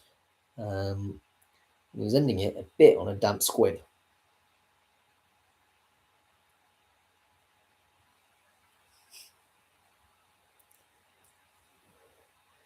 There was a foul there, or something, that has ended up with Spain getting a free kick. And all the way back into the goalkeeper.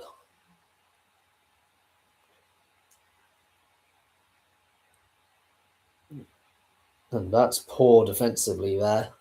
He needs to sweep this up, just Kone. Goes all the way back to the goalkeeper. And yes, so far, France have struggled. It's all the way out on the far right-hand side for France. Infield to Mbappe, touching it back to Elise. The tackle comes in, though. A very good recovering tackle by Pedro Porro.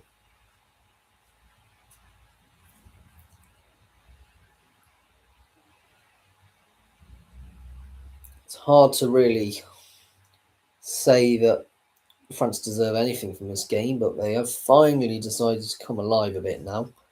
And they move into the penalty area.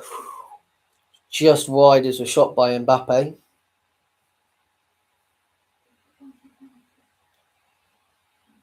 It's actually deflected due to Cucurella. It's actually quite good defensive work there.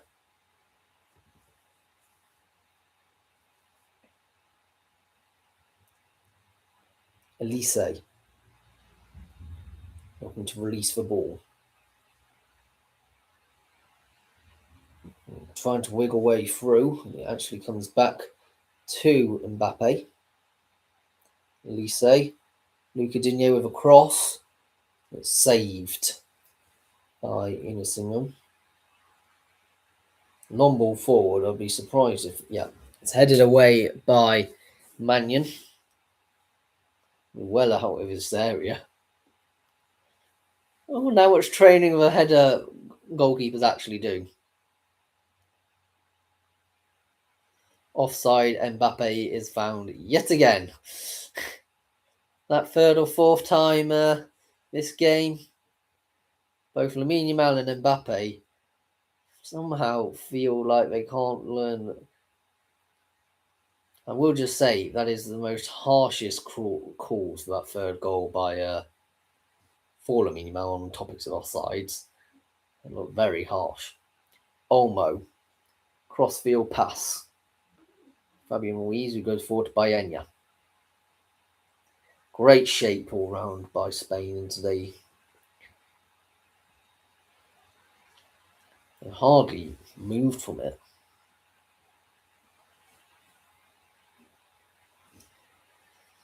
And Spain just looking to keep the ball. I think in the next set piece that we have will end up being, that's going to be a foul.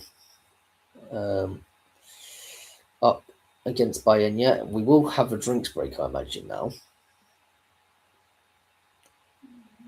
Baena has just been absolutely bowled into the back of by Koundé. So it is the drinks break.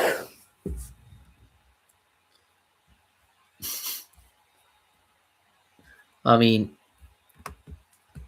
what we're looking at here is we're going to need, if you're from a French persuasion, of course, a huge game play for France really to lift their game. You know, at this point in proceedings, you've only got about 25 odd minutes left. And scoring 2 goals is not impossible. It's certainly been done before, but the longer you leave it, it becomes more and more difficult to get a equaliser, which is a bit of a cliche. And so I'm going to pass over to my dad for that, particularly to talk about that second goal. What was your opinion on that goal? The Spanish are holding possession, so clearly holding between their players really, really well, and they just seem to be. That goal just came out of the possession, really. They just hold on to it. But they actually managed to do an attack which came out of nowhere, really, because there'd been so much stuck in the midfield. But once they got it free, they actually did manage to get a goal, and it was a lovely goal, pulled into the corner.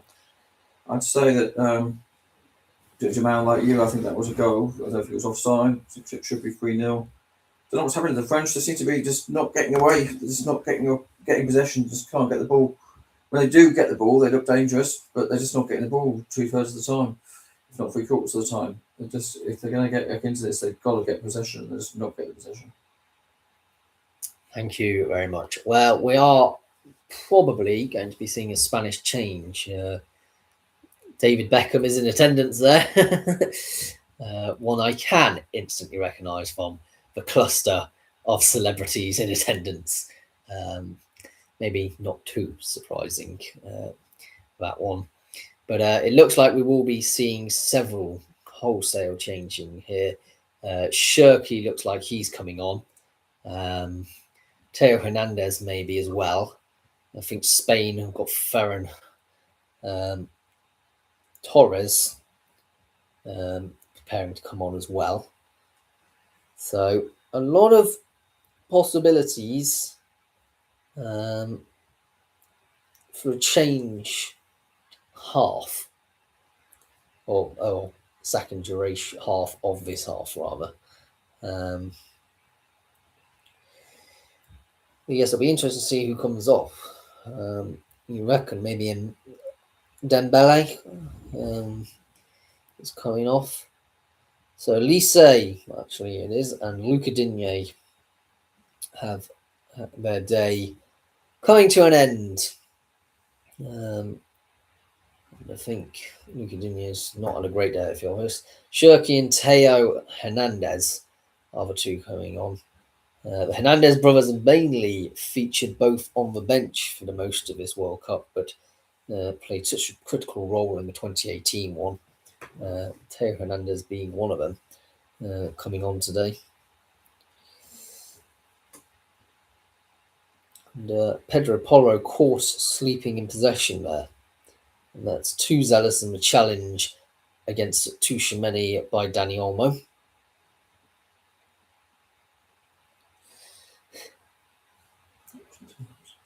What? It wasn't Tony Johnson. Well, sometimes they just aren't, if you take it quickly as well.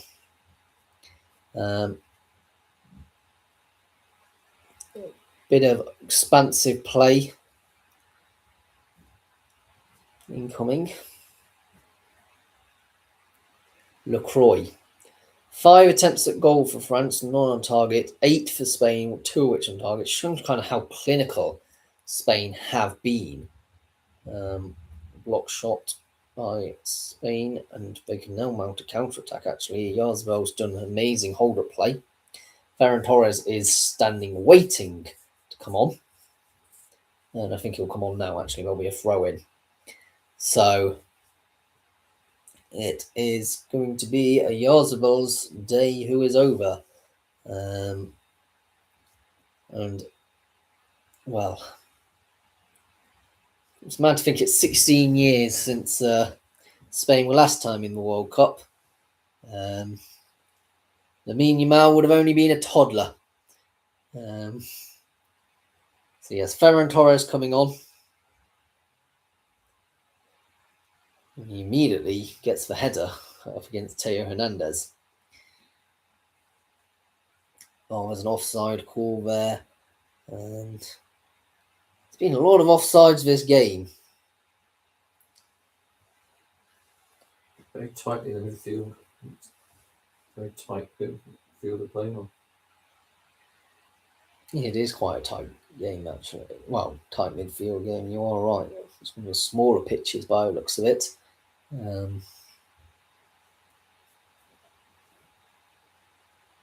It's also quite a long pitch. So it just changes things, slightly. Heavy ground does have its differences. A long lifted ball forward by Dewey cannot find Mbappe. I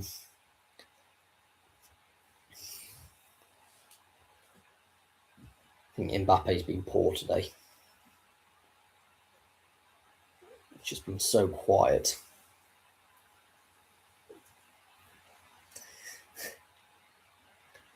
It looks like Spain will have another counter-attack here, but it is intercepted. That's going to go all the way back to Mannion.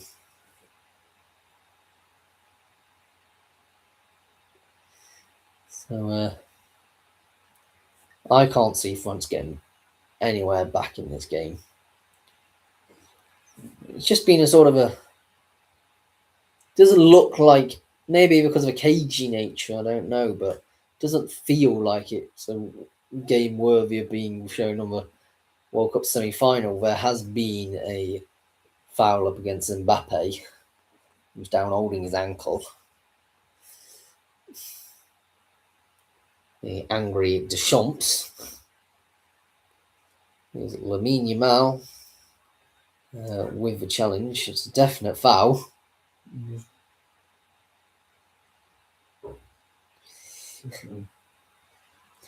That's a bit of naivety with age, maybe. That's what the all the media will be telling you about. I'll show you that picture time and time again. The Lamine Yamal versus Kylian Mbappe. That's what this game's been billed as. As when Dembele takes it, it's headed up and over and out for a corner. Rodri doing a great bit of defensive work there. Should be the card. Where was the card? Well, I partly think the reason they're not giving cards is they gave out cards like confetti in the first half. Consistency. Yeah, well, it's going to be a double change for Spain. Pedri is coming on. He started a lot of the games at the start of the tournament, but has made his way more to the bench in the last couple of games. Fabian Ruiz was obviously the one to take that place, so he will now be coming off for Pedri.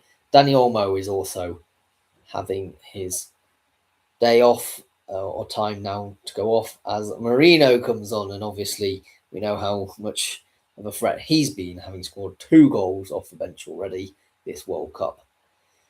So it's going to actually be a goal kick. I was a bit surprised about that by Unai Simon. Will not be surprised to see Marino scoring a third, to be honest. Some lovely interplay involving Lamine Yamal there, and it's all in field. And so much space that Spain have to just run. We're in the penalty area now. Cross comes in, it's headed goal bound, but it's just wide by Ferran Torres. He came on for Yarzabal and looking to himself get a goal. And France can't really get a hold of this game as Spain yet again make their way through the thirds and through the channels. They're actually going backwards at the moment, though. It looked like they may have been regressing the ball forward and they opted to go all the way back to Unai Simon and goal. Completely turned around as halfway through me saying that. And that will be pulled back for the foul up against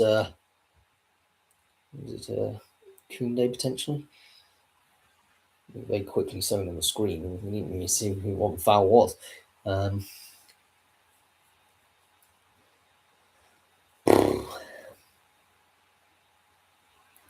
I just don't see. We've only got about 11 minutes left of normal time now. Cross comes in, saved by Unai Simon, though. Doesn't ever get to anyone there. It was Teo Hernandez with the cross, though. He has certainly been a brighter spark since coming on, though. Trying to get France to go forward with a wing-back play. Obviously, Luca Digne was being the preferred option during this World Cup, but I think his performances today definitely merited him to having to be substituted off. And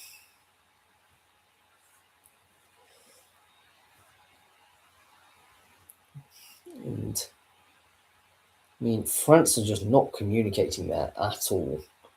And Spain come away with it. Thought it may have gone out for a throw in, but it didn't in the end.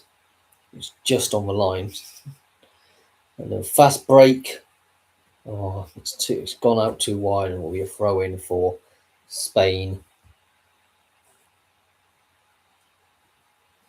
France fans, I think, know that they're going to be going home in the semi-final stage. Well, they'll be there for the third, fourth playoff if they wanted to watch that. On the Sunday. Saturday, sorry. The final, of course, is on the Sunday.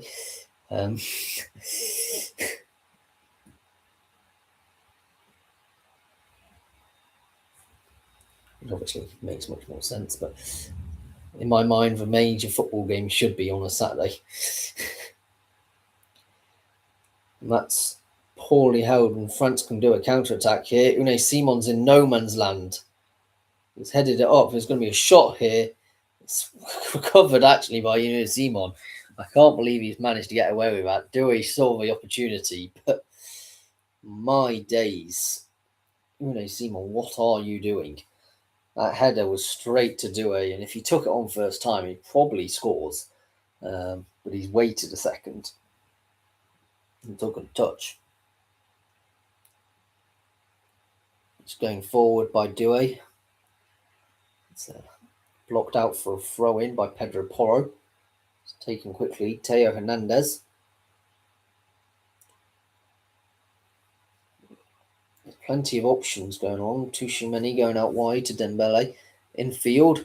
It's cleared finally, but only as the defensive duo of France will recycle it. Douay far too deep.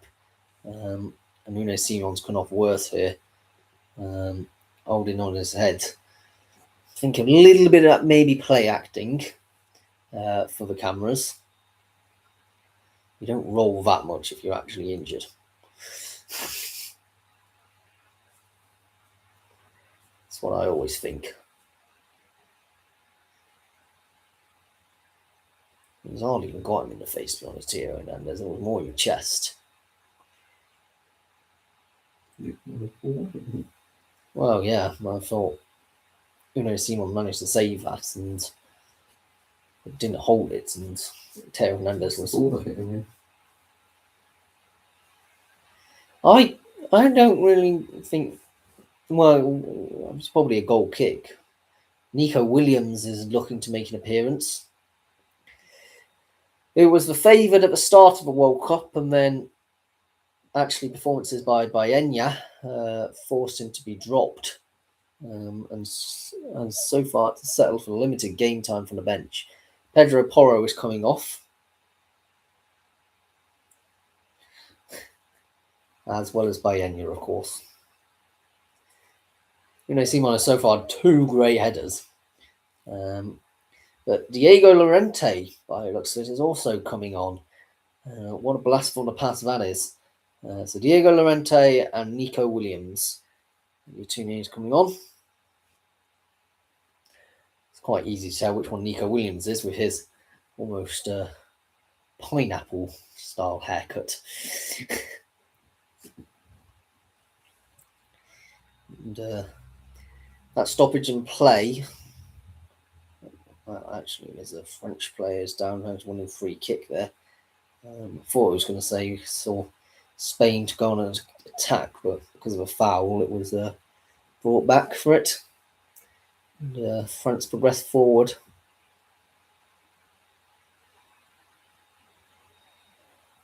Although I won't be watching England versus Argentina as a live watch along due to my nature being for the pub for it, I will hopefully have National League North-South predictions at some point, maybe Thursday, but certainly in the upcoming 2 or 3 days.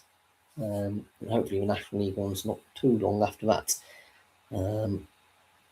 So keep your eyes peeled, subscribe, put notifications on, and you'll be notified whenever a video does indeed drop. France have it in the centre circle. Theo Hernandez. The flick on by Douay. Can find Dembele. It does actually. And Rodri. Did he commit a foul there? Dembele thinks so. It has been given.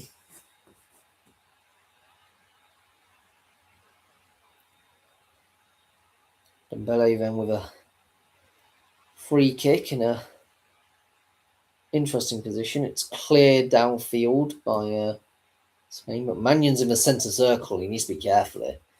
I was going to say, if he had one sloppy ball there, it would be absolute curtains. Luckily for him, Theo Hernandez has got the pace and the ability. I think it was Theo Hernandez. Well, may not have been actually thinking about it.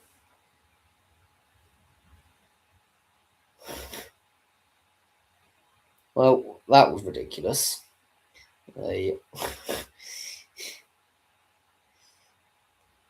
That's going to be a yellow card for Kylian Mbappe. It's absolutely ridiculous. What's he thinking of doing there? Just gone diving in. So, I mean, even if Simon's definitely over dramatised it, but there's no need for Kylian Mbappe to dive in like that. I think it is a yellow card. I will not be surprised if we see a red at some point by France. And it gives a chance for Spain to take this thing out of the game a bit further, which is definitely why they're doing it. And it'll be a free kick.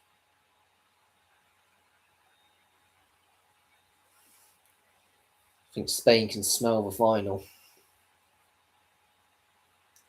We probably don't even have 10 minutes left of this game. Thrown is taken by France. Poor one. And Nico Williams, he almost got me into that. France have it in plenty of space. It's really opened up. And Spain are getting back to defending numbers. Doué. Is that a look for a penalty? Doué. It's a free kick in the end, just outside the penalty area. Yet again, Lamine Yamal is involved in it. Again, it should be carded. Clear blocking an opportunity. Well, they got rid of the goal scoring opportunity rule. No, I think that's it. That's no longer the rules of Fair enough. whether it's a card or not.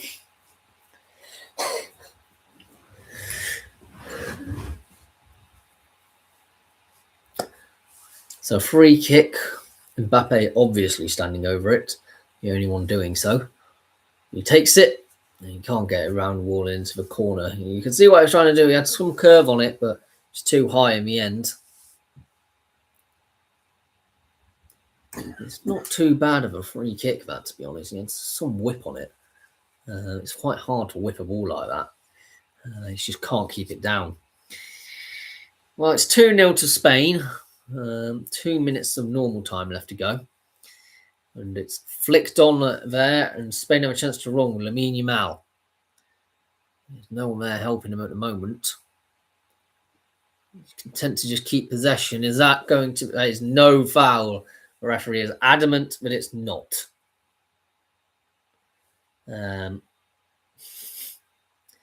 So we'll definitely see this on VAR. Theo Hernandez in a tussle with Lamine Yamal.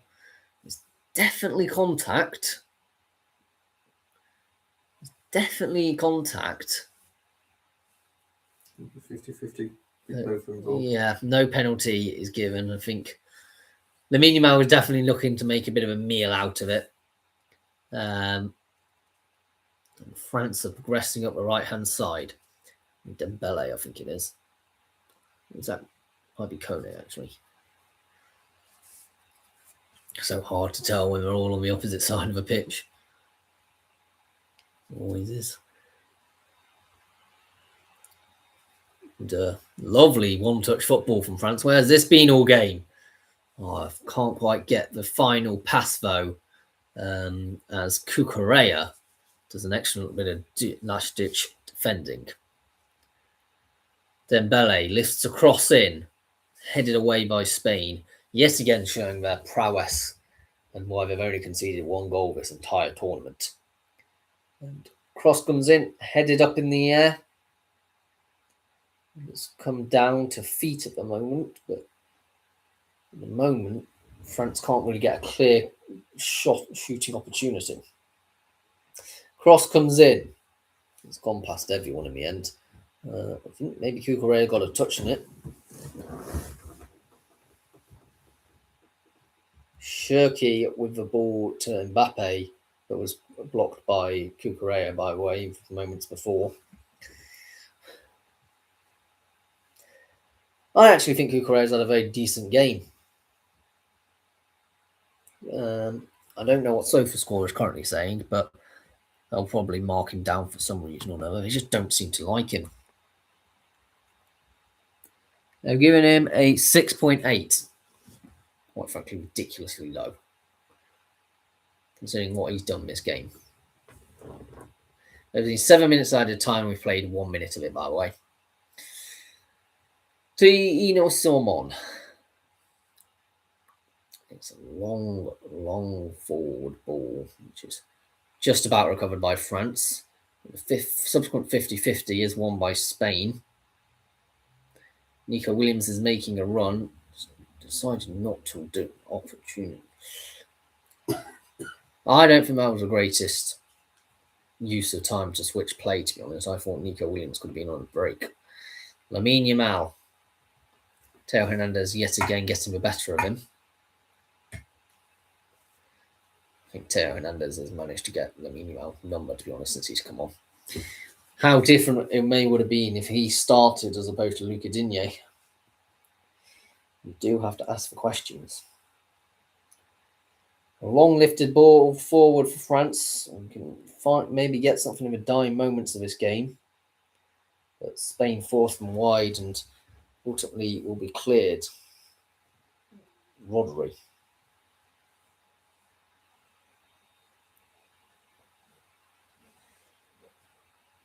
I mean, I think Pedro Porro does deserve some of the plaudits this game as well, with that quite good goal, and I think he's actually done solid in both ends of the pitch. It's going to be a free kick for Spain.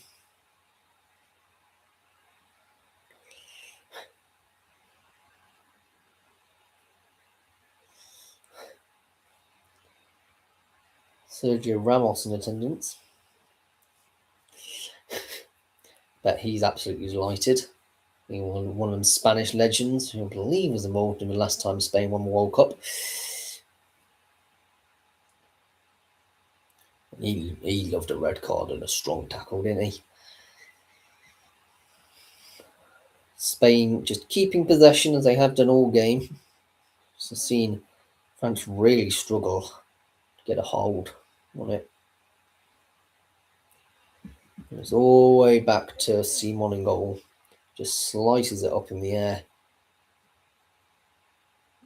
It's too desperate to look for fouls at the moment. I think that was Pedri even, essentially. Nico Williams has found himself in space here. He's looking to try and impress. He's actually forced to save. Inaki Williams, rather. Why are you calling him Nico Williams? What is it, Inaki Williams? No, it is Nico Williams. They said the wrong person. Inaki Williams is someone completely different, I think.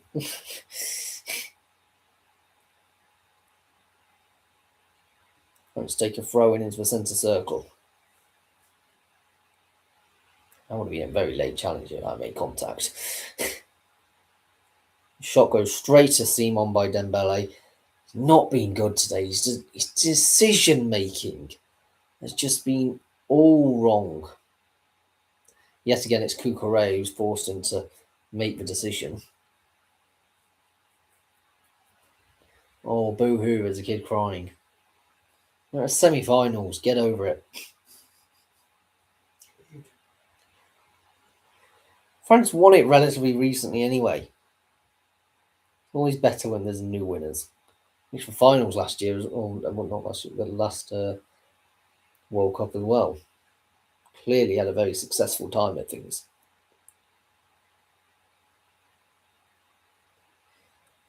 I should probably won't remember this game growing up. Or only faint memories of it. One more forward by Unai Simon. The aerial duel is won by France, though. Cucurella yet again sweeping up. Nothing gets past that man. First came on my radar when he was at Brighton and Hove Albion. A long time ago now, though.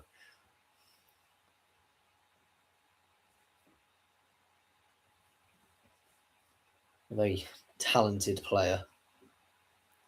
One of those talented ones that Brighton scouted from obscurity. He's now gone on to make a real name for himself. Is that going to be a free kick this time? Nope. They are a bit of a beg, the Spanish, for a free kick or a penalty or so and so. Takes a strong referee to not be drawn into the mind games. Shot comes in by Dembele, I think that was. But it's parried by Simon. All lining up on the edge of the area at the moment. None of them really want to take a shot. So finally the shot is taken and it's over. I think it's Mbappe. I just think Mbappe's just not been great today. From a forward position, you expect him to be getting in amongst the action, and just kind of hasn't.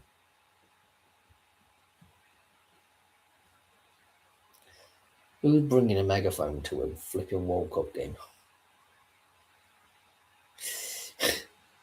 The Vuvuzela. Apparently Vuvuzela's a band. And there you go. Spain have made it to the World Cup finals. Having won the European finals last time round as well. Could be an all-European final if England manage to get past Argentina tomorrow. Or it could be an all-Spanish-speaking final if Argentina manage to get through. In terms of, let's go through some of the ratings of the players. Manuel on a 5.9, not rated at all in the slightest. 2 goals conceded, of course, but had an area leading shot and didn't do anything. He didn't actually make, believe it or not, a single save all game. This kind of does also prove to me that Spain could have been far more effective in the final third. But yeah, not a great game by his standards. Luca Digne on a 5.6, worst man on the pitch by far. Gave away that penalty. Won 2 out of 4 ground duels. Was dribbled past once as well. Just didn't have a good game. Couldn't get on the ball. Couldn't affect things positively. And he came off Teo Hernandez, who was on a 6.5, where I thought a very good game. Managed to keep Lamine Yamal, relatively speaking, quiet. 6.1 for Saliba. Well, we sort of talked about that at half time, so there's no point in much addressing that, seeing he came off injured.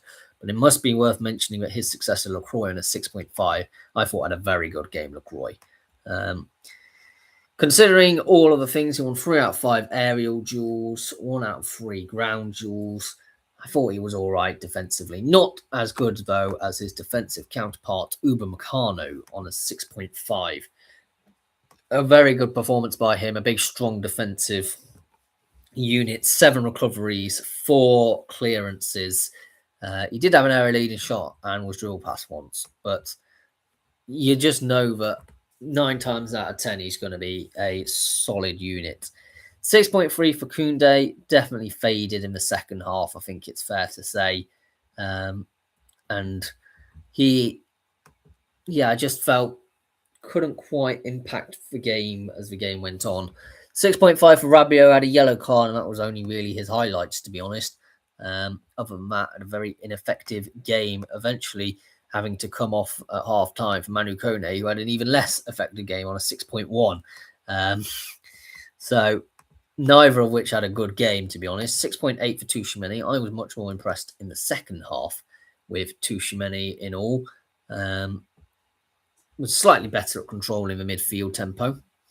6.4 for Barcola. It made sense that he came off. I thought it was a bit of a weak link. He didn't cut in field far enough for me. And his substitute for Desiree Doué on a 7.0. I think Doué, you know what you expect from him. He had a couple of shots as well, one of which was blocked, one was on target. Bit of a tricky winger sort of vibes. 6.4 for Elise. Again, a poor game for his standards. 2 key passes, 1 out of 4 crosses were accurate. But I think he just lost out the ball a bit too much, and he came off for Shirky, the Man City player, on a 6.9, and 1 key pass. Again, still not as effective as I'd quite like, which I think sums up for French display. 6.7 for Ousmane Dembele. Had Had one key pass, 2 out of 5 crosses were accurate. In that regard, wasn't too bad. But in terms of some of the shots he had, was really poor. 6.1 for Kylian Mbappe, just couldn't get a hold in the game. Had that yellow card, had 3 shots, 3 offsides as well. Was blocked one of his shots as well. So, yeah, I just don't think Mbappe had the greatest game in the world. All respect to him. 7.1 for Unai Simon. And 3 saves and 3 successful runouts. It was a pretty much flawless display. I was a bit nervous some of the times he did run out, to be fair. 8.1 for Pedro Porro, man of the match. With that goal, with second goal for Spain, 6 defensive contributions, 2 out of 4 ground duels, 2 out of 2 aerial duels, 3 recoveries, 3 clearances. In all, a very good display. He came off, unfortunately, maybe in the 84th minute for Marcos Llorente, not Diego Llorente. That's a completely different player who was on a 6.7. Didn't do a great deal. And 7 passes, and that was about it. But he didn't have a lot of time. 7.4 for Kabassi. Again, for such a young player, didn't put a foot wrong, really. 7 defensive contributions, 2 out of 3 ground duels, 4 clearances, 1 last man tackle as well. Very important stat, that one. 7.2 for Aymeric Laporte, and 4 clearances, 4 recoveries, and 2 out of 3 aerial duels were won. Again, can't fault the defence for Spain at the moment. 7.1 for Cucurella. Got a yellow card, but I thought had a very strong game in the end. Defensively, genuinely had a world-class performance. 1 last man tackle, 4 out of 7 ground duels won, 4 recoveries, 3 out of 4 tackles won. He was just everywhere and just put off the attackers as well. It was a right nuisance in that regard. For Rodri, was a 7.6. Spraying the passes, got much more of a hold on the game in the second half. 59 out of 68 passes were accurate. So still maybe not as much as we come to expect for Rodri, but still a decent enough performance. 7.0 for Fabian Ruiz. His shooting left a lot to be desired, but 2 key passes and 1 out of 3 crosses. What he was called to do, he did. He came off for Pedri. It was on a 6.5. I don't remember Pedri doing anything, to be honest, in this game. So, yeah, 6.6 for Lamine Yamal. Had a frustrating game. It's very fair to say. 1 big chance created, 1 key pass. He did get the ball in the back of the net, only for him to be called offside. I thought that was very marginal, very unfair. But yes, I thought Lamine Yamal needed to get a bit of hold of the game, and if to win it, he needs to have a better tournament than he's currently had done. 6.8 for Dani Olmo with the assist, although I don't think he knew much about it. 1 big chance created, 2 key passes as well. I thought, for the number 10 role, a very good performance by him, actually. Always lurking, always looking forward. He came off for Mikel Merino. No last-minute goal for him, but on a 6.9. Just don't think he did a lot, to be honest. Kept the ball when needed. But other than that, yeah, not a lot. 6.6 for Baena. Average performance from him, 1 key pass. None of his 3 crosses were accurate. And his replacement was Nico Williams on 6.6. I thought there was a couple of times I saw Nico Williams foraying forward, but I thought he was decent enough. He had that 1 shot, which obviously missed. Oyarzabal scored the first goal, a penalty, on a 7.0, but I just don't think he did much other than that. He had 2 shots in total. The other one blazed over the bar. He came off for Ferran Torres on a 6.5. Didn't have the desired impact, I don't think is fair to say. Thank you very much for watching. Please do subscribe if you're new around here. That would be hugely appreciated. I will be doing my National League North-South predictions by the end of this week. No live watch long for Argentina versus England. We'll see whether I do. I probably will do the 3rd, 4th playoff. Depends on which one England is in, though. But I'll see you all in the next one. Goodbye for now.